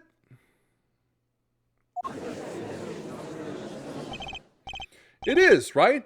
Finally! Objection! Herr Justice. Oh, Herr Justice. Yes? Your tactics are outdated. Trying to shake the witness by objecting to trifles? Surely you haven't forgotten the fatal wound your master suffered 7 years ago? Phoenix Wright, was it? Look, I know the wound was in the wrong place according to this testimony. Hey, Herr Forehead. Forehead? Let us imagine you are walking through the park. You see two men facing each other, one with the pistol trained on the other. What would you do, Herr Forehead? Well, I guess I would try to stop them. I'd probably shout, "Stop!" And you, Fraulein? Me? Well, I'd probably scream, "Eek!" And you, Herr Stickler? What did you shout, I wonder? Ah! If the victim turned his head at the last moment... Ah, yes, thank you for jogging my memory. It sounds like an addendum to the testimony is required.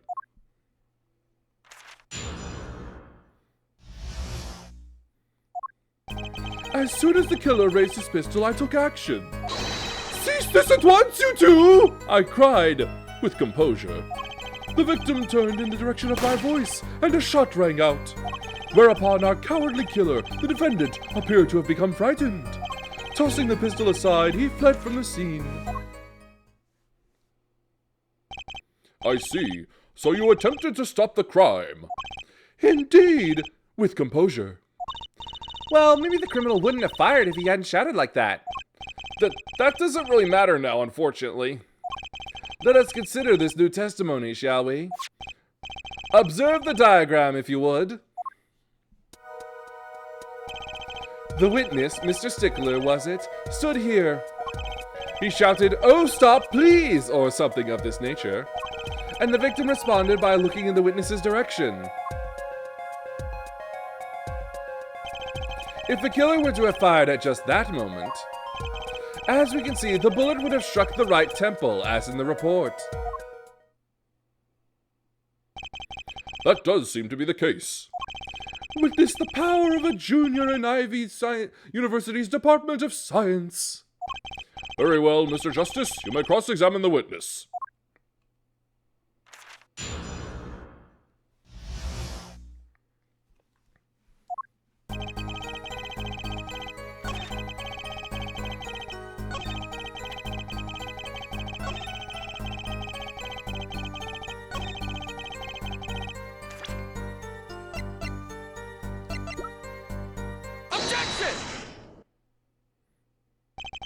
Wait a second! Tch, another misleading request. Yet you're so beholden to your own mode of discourse that you can't see how it affects you. Come again? Wait a second, you say? A second? Are we intended to wait just that, a single second, 1/60th of a minute? That's hardly enough time to draw a breath, let alone make a statement in court. Now, had you asked for a longer period of time, say 3 minutes, 35 seconds, Mr. Justice? Yes, Your Honor? Am I to understand you are objecting to the length of a second? Yes, I mean, no! Here, just look at the pistol. It doesn't have a single fingerprint on it. A common ploy made all the more common, I fear, by the prevalence of television. Criminals these days are loath to leave fingerprints. Wait, but you said the killer tossed the gun and ran! That's right! He didn't have time to wipe the gun for prints. Ah, the little girl sticking it to the university student. There's a song there. I'm not little. Then let's think like adults, shall we, Fraulein? Eh? What if the killer, the defendant, was wearing gloves? Gotta admit, I didn't think of that, Apollo. Well, Mr. Justice? Could the killer have been wearing gloves? The record of the murder weapon is very clear about one thing. The fingerprints were wiped, which means some trace of prints remained, which contradicts your testimony. If everything happened as you say it did, he wouldn't have had time to wipe the pistol.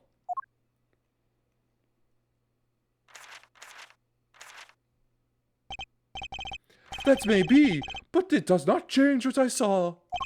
The killer, the defendant, he threw down the murder weapon from his hand and fled.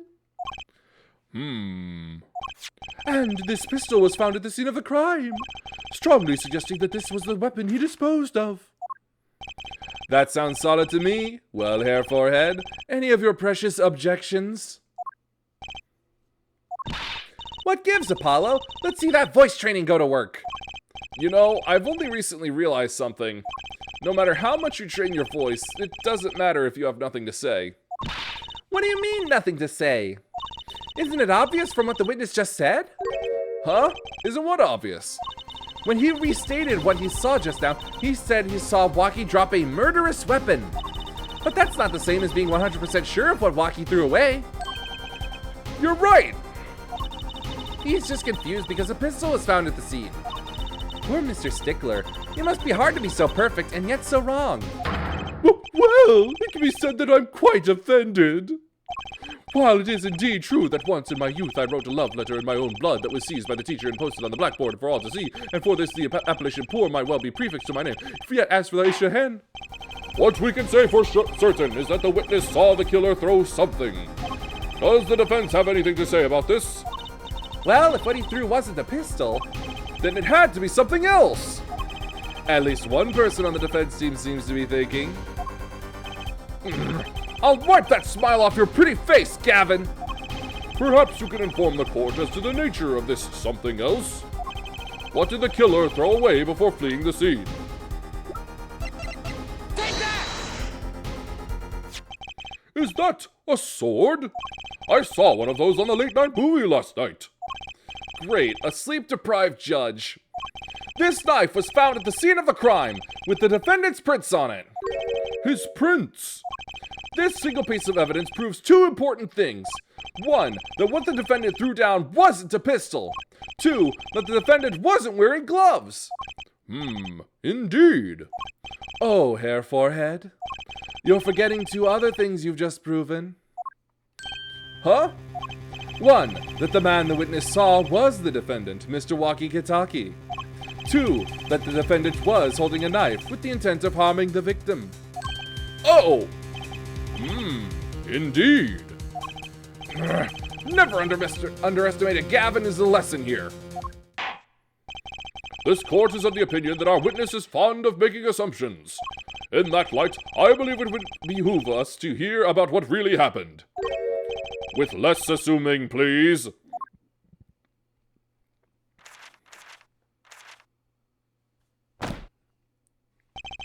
It is always the same with you people. Mark left the house on foot, and 5 minutes later his brother left after him. How long would it take for Mark's brother to catch up to him? Assuming that Mark never had to stop for a traffic light. Assuming. Yes, that's what I said. Assuming. As if that were a probable situation at all. Yet here you are assuming that my assumption is no better. What this court assumes is that the witness will testify as to what happened after the shot was fired.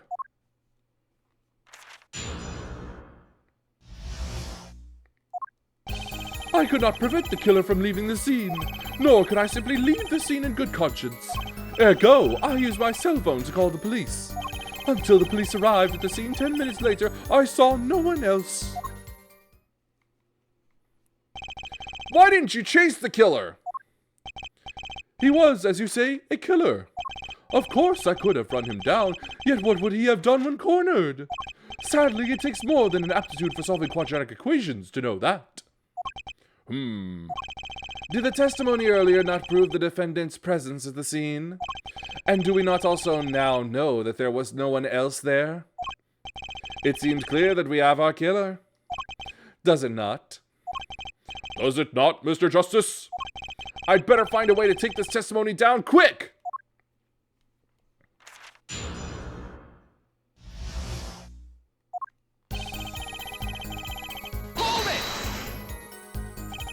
Which way did the killer run? By that time, it was clear the killer had noticed me. Naturally, he ran in the opposite direction. That would mean he ran in the opposite direction from the Kitaki mansion. Achtung! Don't even think about pointing out that he was going away from his home.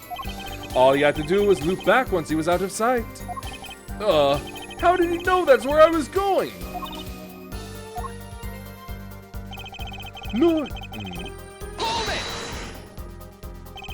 You were certainly composed for someone who had just witnessed a killing. If one is to devote one's life to the pursuit of science, one must never flinch at the sight of a little blood, nor be so moved by a chemical discovery that one drops one's flask upon the lab room floor. Ooh, cool answer. Very cool. So nothing strange about how he acted. Trucy looks like she has something to say.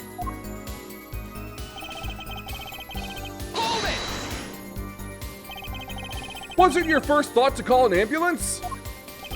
It can be said that I have dabbled in medicine. The injury I witnessed, namely a single shot to the head, tends to result in death. Ergo, there was no need for me to call an ambulance. Oh, a perfect syllogism, a proof in 3 parts. Exquisite, simply exquisite. He actually looks like he's going to cry.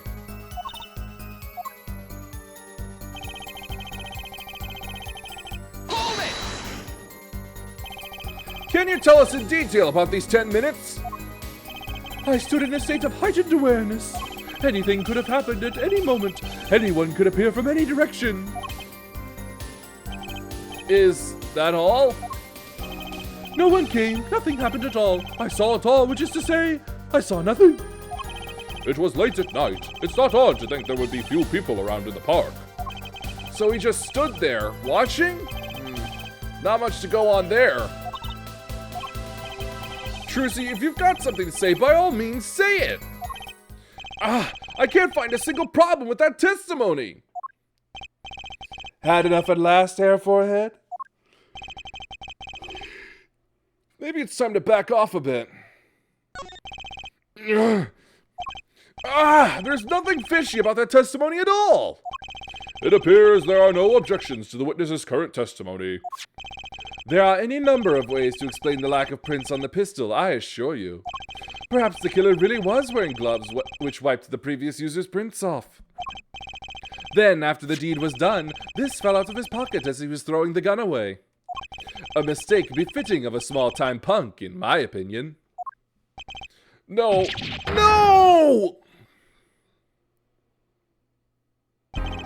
It seems we've come to the end of the line here. No, that can't be all. How unfortunate. It seems that you weren't cut out to stand on the same stage as me. Where you, hair forehead? I believe this brings the cross-examination to a close. This court will now declare a verdict for the defendant, Waki Kitaki.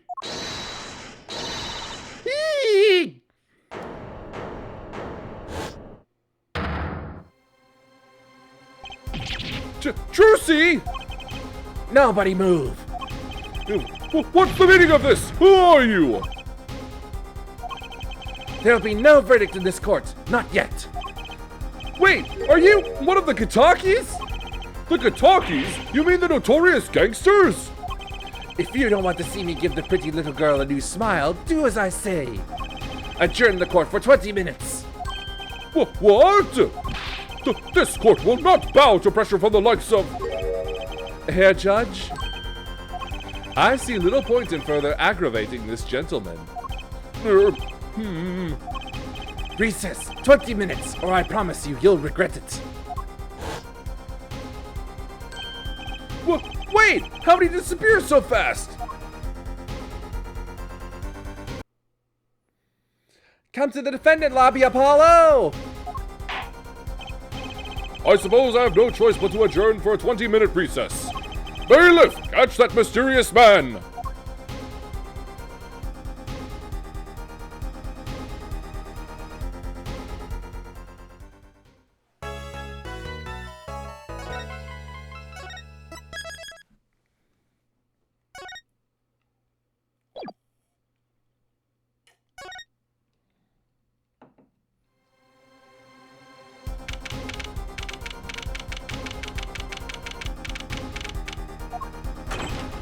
Trucy! Trucy! You move quick, Apollo. Good show, good show. Trucy, you're okay! I thought... Don't cry, Apollo. Those good-for-nothing gangsters! There are some things you just don't do! I'm pressing charges! Wait, just calm down, Apollo. Or else. Ah! What the heck is that? Surprise? This is one of my best tricks, the amazing Mr. Hat. You look marvelous, darling! He's a big hit on stage at the Wonder Bar.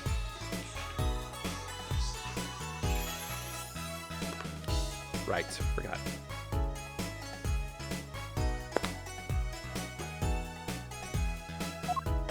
Yes, I am a big hit! Ha ha ha! Well, what do you think? Do you like it? You mean you... Trucy, there's some things you just don't do! I'm pressing charges! Apollo, now is not the time to be threatening me. It's you who's being threatened here. Huh? Remember what you said to Waukie's father yesterday? You promised you'd save his son. But that testimony was rock solid! What are you suggesting I do? Look, once the judge declares a verdict, it's all over. If I can use my talent to stop that from happening, I will. Trucy, no more staged objections, please! I'm not talking about magic, Apollo. I know when the witness isn't confident. I can perceive what he's feeling. It might not mean anything, but it's all we've got. You can see what he's feeling? Think back, Apollo. Think back to the times when there was a contradiction in his testimony. All the times. All the times there was a contradiction? Well, I think I remember them, sure. There were 2 times when he made statements he wasn't confident in. And each time there was a contradiction. In his hand he held, yes, a pistol. It was pointed at the man pulling the stand. Tossing the pistol aside, he fled from the scene. He said the man tossed aside a pistol. But it turned out he wasn't sure, and sure enough, there was a contradiction. Well, that's true, but how does that help us? Didn't you notice anything? Whenever he made a statement he wasn't confident in, he displayed a certain habit. In his hand he held, yes, a pistol. It was pointed at the man pulling the stand. Did you see it? The very moment he said the word pistol, his fingers got all tense and he fiddled with the corner of a page in his book. How am I supposed to see that? Well, I could see it. How else do you think Daddy went 7 years without losing a game of poker? What? I always sat next to Daddy during big matches. I could see what his opponents were feeling.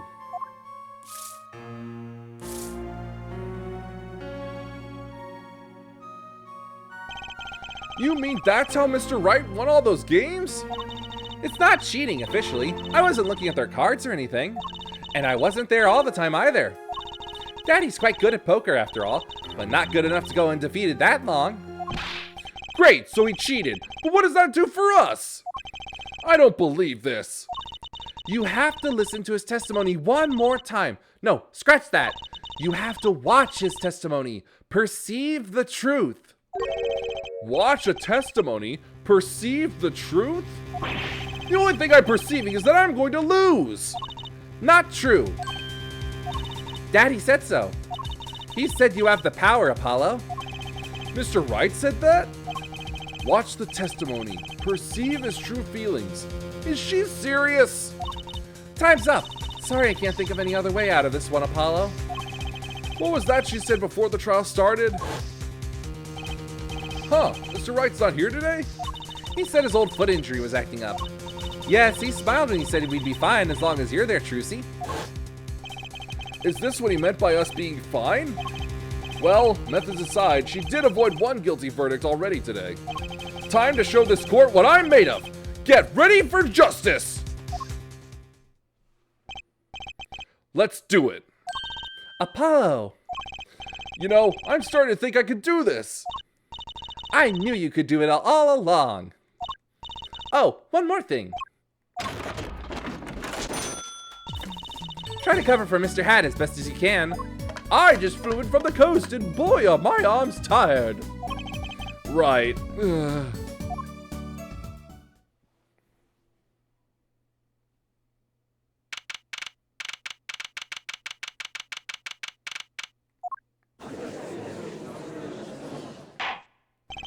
Court is now back in session. Right, we're fine. Ahem. I'd like to say to the young lady standing next to you, Mr. Justice. Oh, you mean me?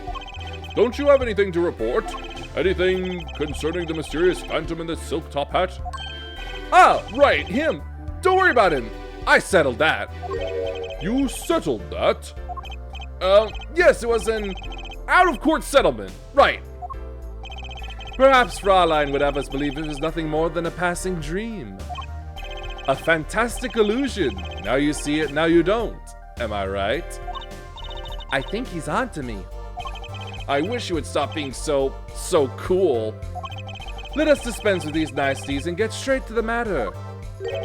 What are your plans for our gifted witness? Right, the defense would like to request another cross-examination. Because I forgot to ask something. There was no issue with the witness's previous testimony. I will grant your request, however, but this court will not permit stalling for time. Understood, Your Honor. Don't forget, Apollo. When he isn't sure about something, he has a habit of fiddling with his book.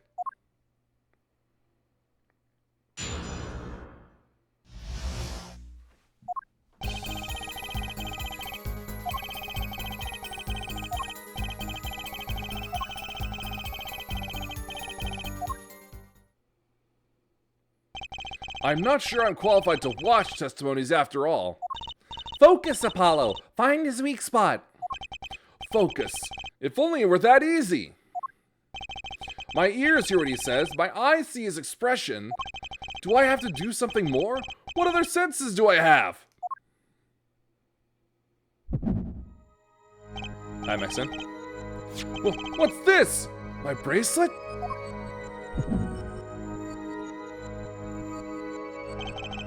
What's going on? My bracelet feels different somehow. I think Daddy was right. You can see it, can't you, Apollo? You're almost there. Find the weak spot in his testimony. I know this sounds crazy, but my bracelet is trying to tell me something.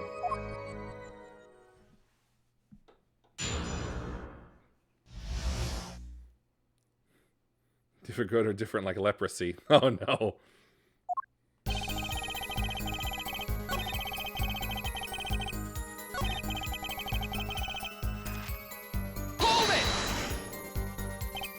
So you called immediately after witnessing the murder?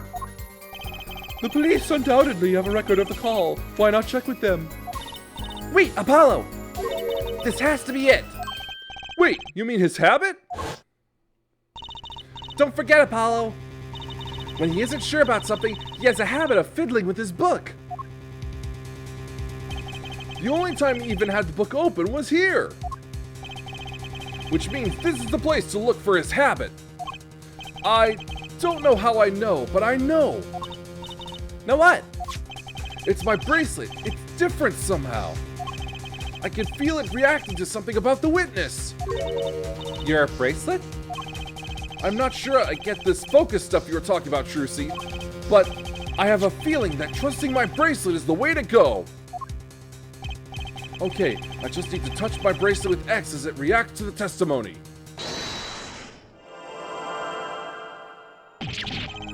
What's going on? I can see the witness's face, his expression so clearly. It's filling my mind. I can see nothing else, hear nothing else. Apollo? Trucy, what's happening to me? This is what I meant by focusing. Focusing? In this state, you can see everything, Apollo. Everything the witness does. That's great, but this is kind of freaking me out. Just look for Mr. Stickler's twitch, his habit. You remember it, right? Sure, when he says something he's not sure of, he fiddles with the page of his book. You got it! Right now, you're looking at the witness's face. And your eyes are sort of bugging out. I'll bet they are. First, move your focus of attention down to Mr. Stickler's hand. Oh, a Phoenix Wright himself. Fascinating.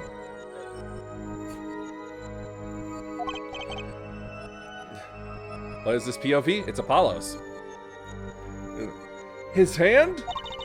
You know what to look for now, but you have to be looking at the right place. She's right. I can only see his face like this. Time to try changing my viewpoint.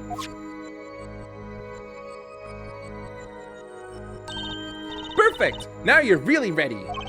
Ready for what? Kinda looks like a hamster. Oh no, that's not Apollo. That's the witness. We're in Apollo's POV at the moment. Ready to perceive the truth behind the twitch.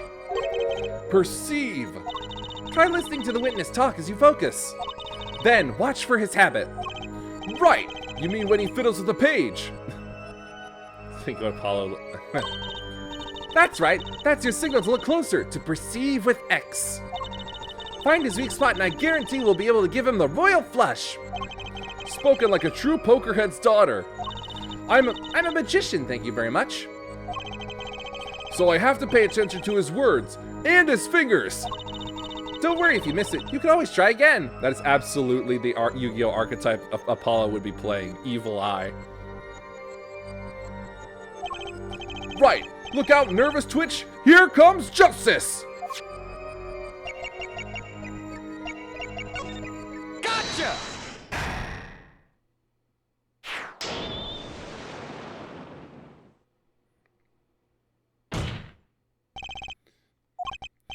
I saw it! Just now! I could see it! Mr. Justice, do you have something to say? All this banging of desks is quite bad for my circulation, you know. Mr. Stickler, allow me to ask you a simple question. Why did you fiddle with the page of your book just now? The very moment you mentioned your cell phone! What are you talking about? I'm curious now about this cell phone of yours. Mind if I ask a few questions? What to ask? Mr. Stickler, tell me your phone number! Why? Whatever for? Why not? You have something against making friends? What does this witness's cell phone number have to do with the case?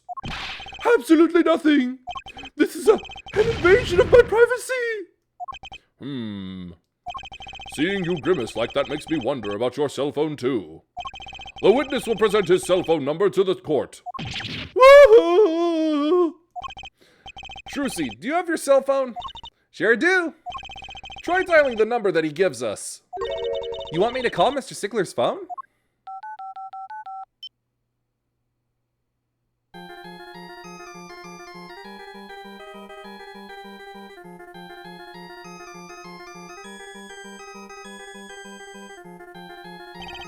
This is all highly irregular. Hey, my pocket's ringing. Wait, this is the phone from yesterday. Look, a cell phone. Someone dropped it beneath this tire. If the car moved, it would be crushed for sure. I wonder if it belongs to the doctor here. How strange, Mr. Stickler. Can you explain why your cell phone is sitting here in my assistant's hand? Wait a minute, what is the meaning of this? This cell phone was found yesterday in the Maractus Clinic garage. The Maractus? Why, that's where the victim lived. That's impossible. Mr. Stickler, you lied to the court, didn't you? If your cell phone is here, how could you have called the police?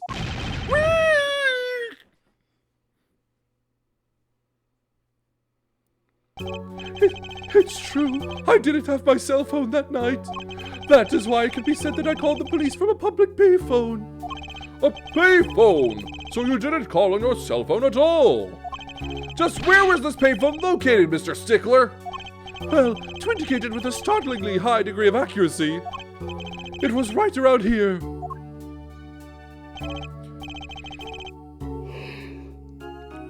That's quite a ways from the park. But why did you lie? There can be only one reason. He didn't want the court to know he had lost his cell phone. Because it was found in the victim's garage. Ooh, what are you saying? Mr. Stickler, you broke into the Maractus Clinic garage on the night of the murder. This cell phone tells all. But that's ridiculous! That makes it sound like I stuck into this fellow's garage to commit some crime! As though I were trying to kill him! Well, Dr. Maractus was killed that night. Well, yes, but no! This line of reasoning has to be against the rules! Yes, it's true, I lost my cell phone! But you can't prove that I lost it that night! Well, Mr. Justice, if that cell phone was dropped the night of the murder, it does raise considerable suspicions as to a connection with the crime. Now's your chance, Apollo. Connect Mr. Stickler to the crime. Oh, he's already connected enough. I just have to prove it. Well, do I have a piece of evidence that can do the job? Can I prove the cell phone was dropped on the night of the murder? Of course I have evidence. Ooh, I like your swagger here, forehead. Hit it! The court will see this evidence, Mr. Justice. Hit it! Mr. Justice, hit it, as they say. The evidence that proves the cell phone was dropped on the night of the murder is... Take that! That's a side view mirror. As it so happens, Dr. Maractus' car was in an accident that took place the night of the murder. An accident? An accident. It happened a little after 9 p.m. just outside People Park, our murder scene. Dr. Maractus' car hit a pedestrian. What are you trying to say? From the absence of a mirror, it's clear that the car was parked after the accident, which means it was parked there after 9 p.m. on the night of the murder. If your cell phone had been dropped before the car was parked in that garage, then it would have been crushed. After all, it was lying on the ground right under the wheel. Ergo, Mr. Stickler, the only time you could have dropped this in that garage was after 9 p.m. the night of the murder in the park.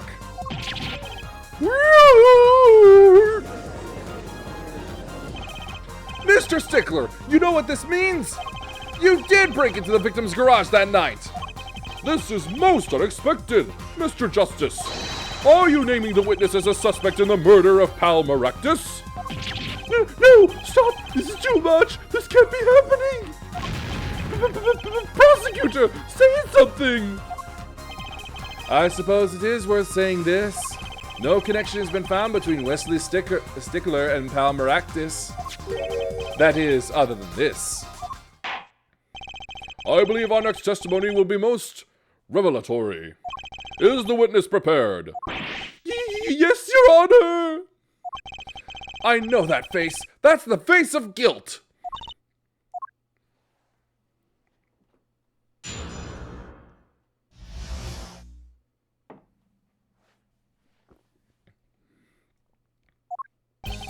That night, yes, I went to the supermarket. I must have dropped my cell phone on my way back. And when I was walking through the park, I happened to witness the crime. I saw the killer, the victim, the stand, all as clear as day. It was him. I saw the defendant at the scene. Yes, but your cell phone was lying in the garage. Ah, yes, well, as you can see, my model of cell phone has a defect. It is given to rolling. It's quite a pain when I drop it alongside the road, you know. Looks like a normal cell phone to me. In any case, Mr. Justice, the cross-examination, please. That's funny. My bracelet didn't react at all during that testimony. His nervous habit must not be acting up. I didn't sense anything either, actually. Looks like you're on your own this time around. Right, no problem. I hope. Here comes justice. Ad break.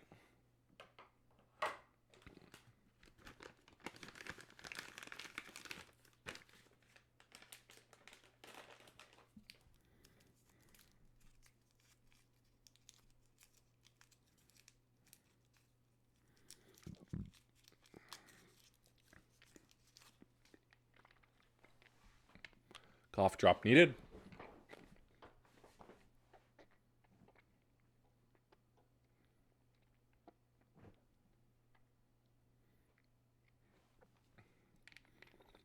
All right.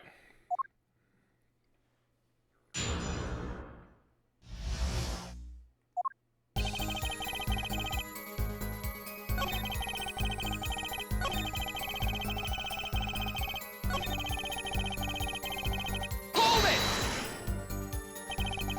This part of the testimony is the key. I know it! Should I press him about the killer, the victim, or the noodle stand? Do you happen to remember the noodle stand? Quite well, yes. For a student of the sciences, keen observation and healthy curiosity are vital. I remember everything. I could even read the sign. I believe it said, noodle. Yes, that was it. For remembering something quite well, it sure took you a while to tell us. And thank you for telling us that a noodle stand sells noodles. Very enlightening. Well, Mr. Justice? What about that sign? Could that be important? So the sign on the noodle stand said noodle? It appears the defense has just obtained a vital piece of testimony. Is this noodle stand's broth really that delicious? I'll have to go sample the wares one of these days. I think that's worth adding to the testimony as well. Whatever sort of noodles that stand sells, it can't match up to IVU's cafeteria. Some apply to the school merely for a taste of our smart noodles. I wouldn't mind a taste of that myself. Why, I even remember the sign on the stand the victim was pulling. It's a noodle. Objection! And you're absolutely sure the sign read noodle? Why, just last week, my professor offered me this praise. At least you have good eyesight, Stickler. I'll give you that. It read, without a doubt, noodle. I see. What? Why are you looking at me like that? Is that pity I see in your eyes? Let's take a look at our map, shall we? So you're claiming that when you saw the sign, you were standing here, was it? Although it would have been a bit hard to read the sign from this spot. You think so? Mr. Stickler, I'd like you to please take another look at the stand and to carefully read what the sign says. See, the sign actually states the name of the stand's owner. Eldunes. Inconceivable! I'm certain it was definitely noodle for sure. Positive. I'm afraid your professor was wrong about that eyesight. I wouldn't be so quick to jump to that conclusion. The sign he saw changes everything. The witness says the sign said noodle. What would you say if I told you that there is one spot from which the sign would be read the way Mr. Stickler claims? What? Mr. Justice, show us this spot. The witness actually viewed the stand from this location. Take that! The witness was standing here, on the opposite side.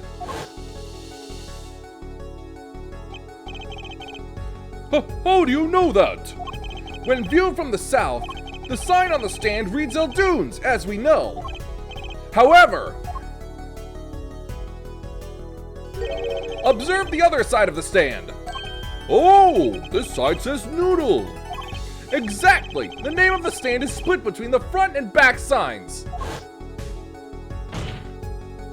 Mr. Stickler, you lied to the court. You witnessed the crime from the northern side of the park, not the south. You got me. Objection! So what? So what? What does it matter if he saw the killing from the north or the south side? It makes no difference at all. He's right. Travel far enough to the south and you will end up going north. Viewed on a global scale, directions are utterly without meaning. Actually, maybe he's right. What does it change? It changes everything, Apollo. Trucy? Remember his testimony from before. Though to be honest, I'm a little scared of where this is leading.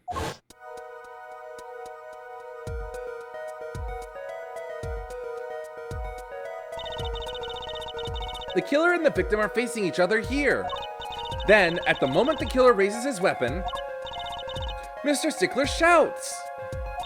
At which point, the victim turns his head to look, and the killer fires his pistol.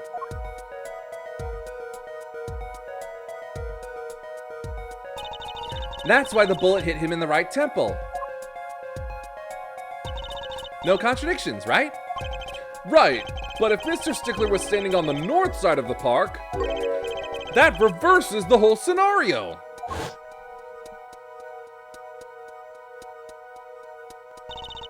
Completely! If Mr. Stickler shouts from where he is now, and the victim looks in his direction,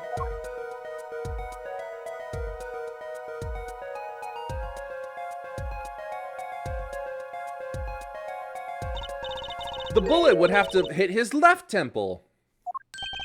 Oh!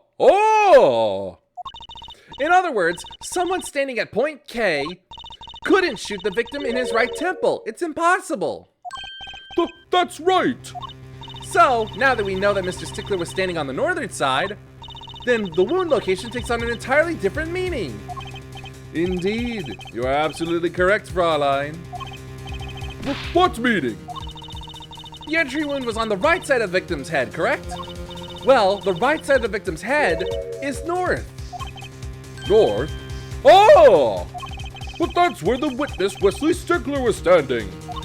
Correct. So if he was standing to the north, then the only person here who could have shot the victim in the right temple was Mr. Stickler himself.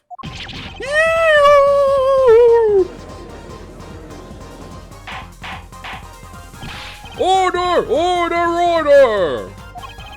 Wow, the apple didn't fall far from the tree. She flipped this whole case on its head while I was still figuring it out. Objection! Clarify one point for me, if you would, Hair Forehead. What now? Are you truly accusing this college student of murder? Well, I can't say he exactly looks innocent, but something still doesn't feel right. I just can't picture him as the real killer. No, please, looks aside, I'm really a nice guy. All my friends say so. Let's hear what the defense has to say. What are you going to do now, Justice? Should I really accuse Mr. Stickler? I don't think Wesley Stickler's a killer, but he's not innocent either. His unusual silence tells me that much. Mr. Stickler, you seem unusually quiet. Tell us why now! The word confession isn't in my dictionary. To scare Forehead. I'm afraid it falls to you to elucidate Hair Stickler's silence. Mr. Justice, you did say you were accusing the witness just now for a crime other than murder. Your reason? The court's all ears. Gah, I know he's guilty of something, but what crime other than murder is there? Do I have evidence that shows his involvement in some other crime? Your evidence? The court's all eyes, Mr. Justice. Show us the evidence that points to the witness's involvement in a crime. Take that! The evidence is this! What? Is that women's underwear? Hey, those are mine!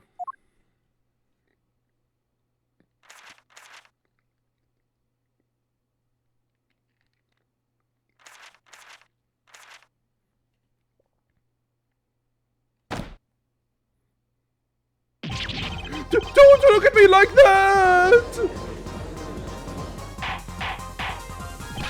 Order! Order! Order!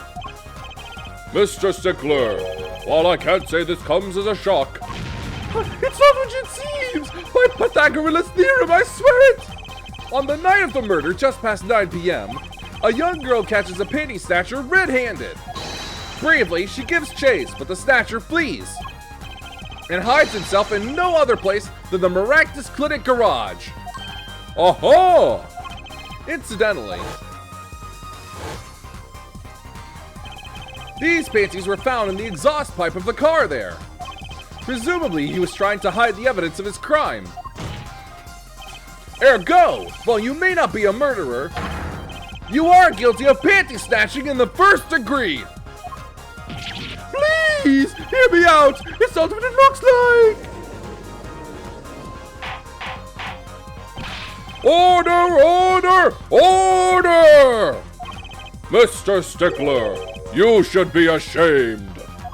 It's not what it seems!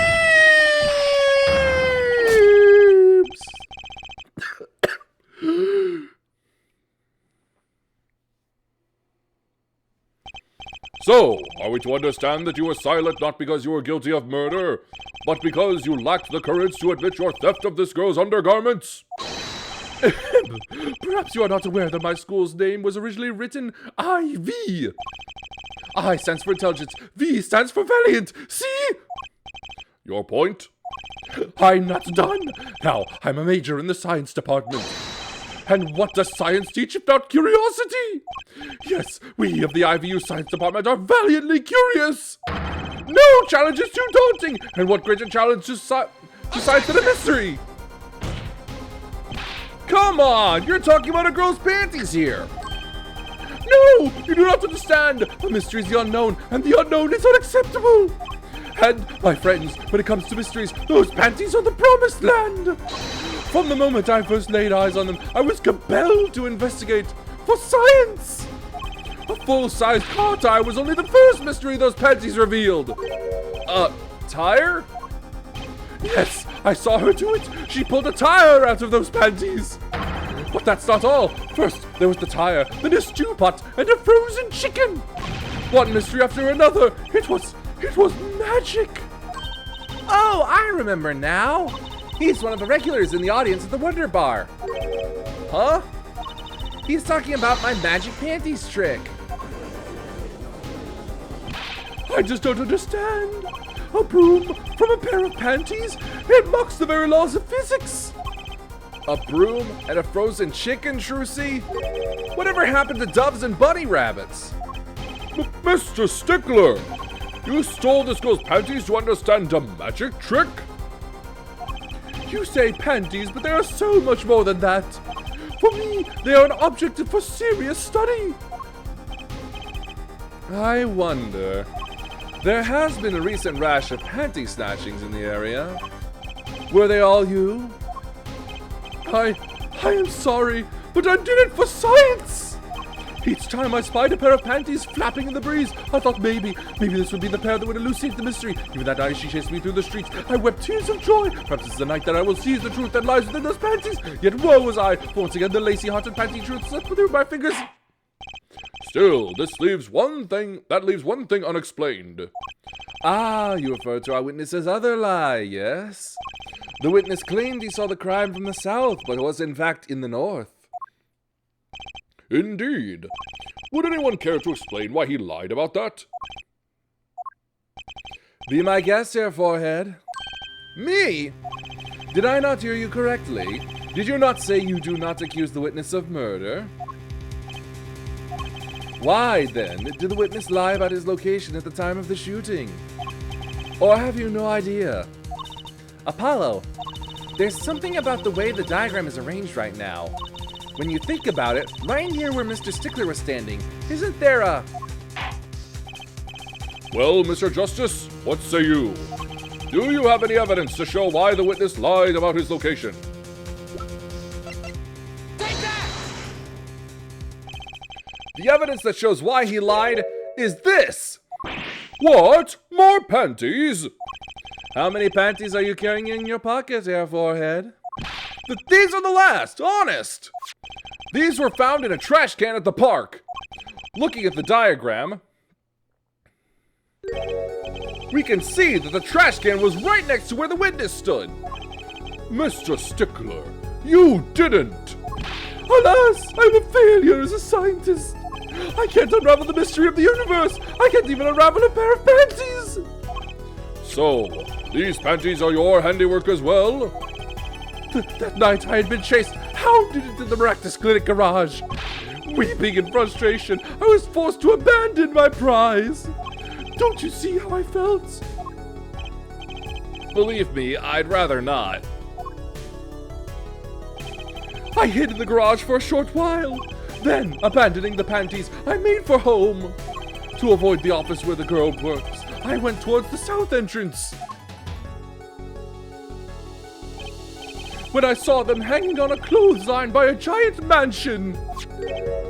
A giant pair of panties! Apparently, he didn't know those bloomers belonged to the mob.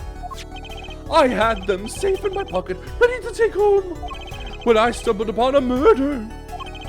The murder of Dr. Maractus. I reported what I had seen, but as I waited for the police to arrive, I got scared. What if they searched me? That's when you disposed of the bloomers? Yes, it was a severe blow to the progress of science, but one that had to be borne. A fascinating, if disturbing, tale.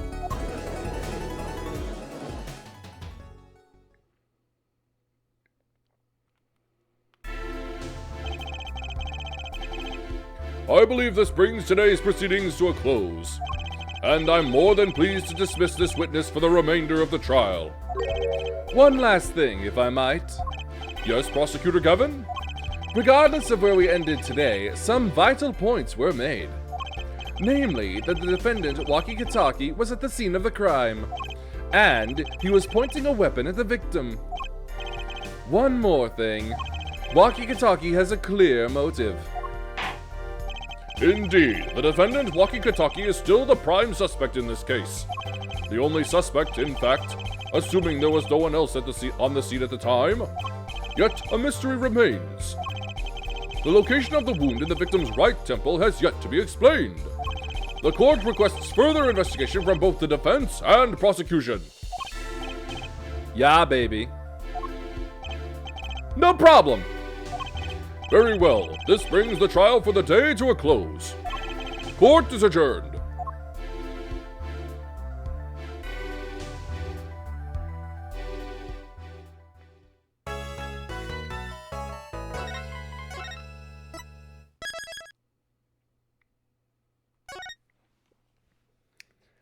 And now, so is the stream.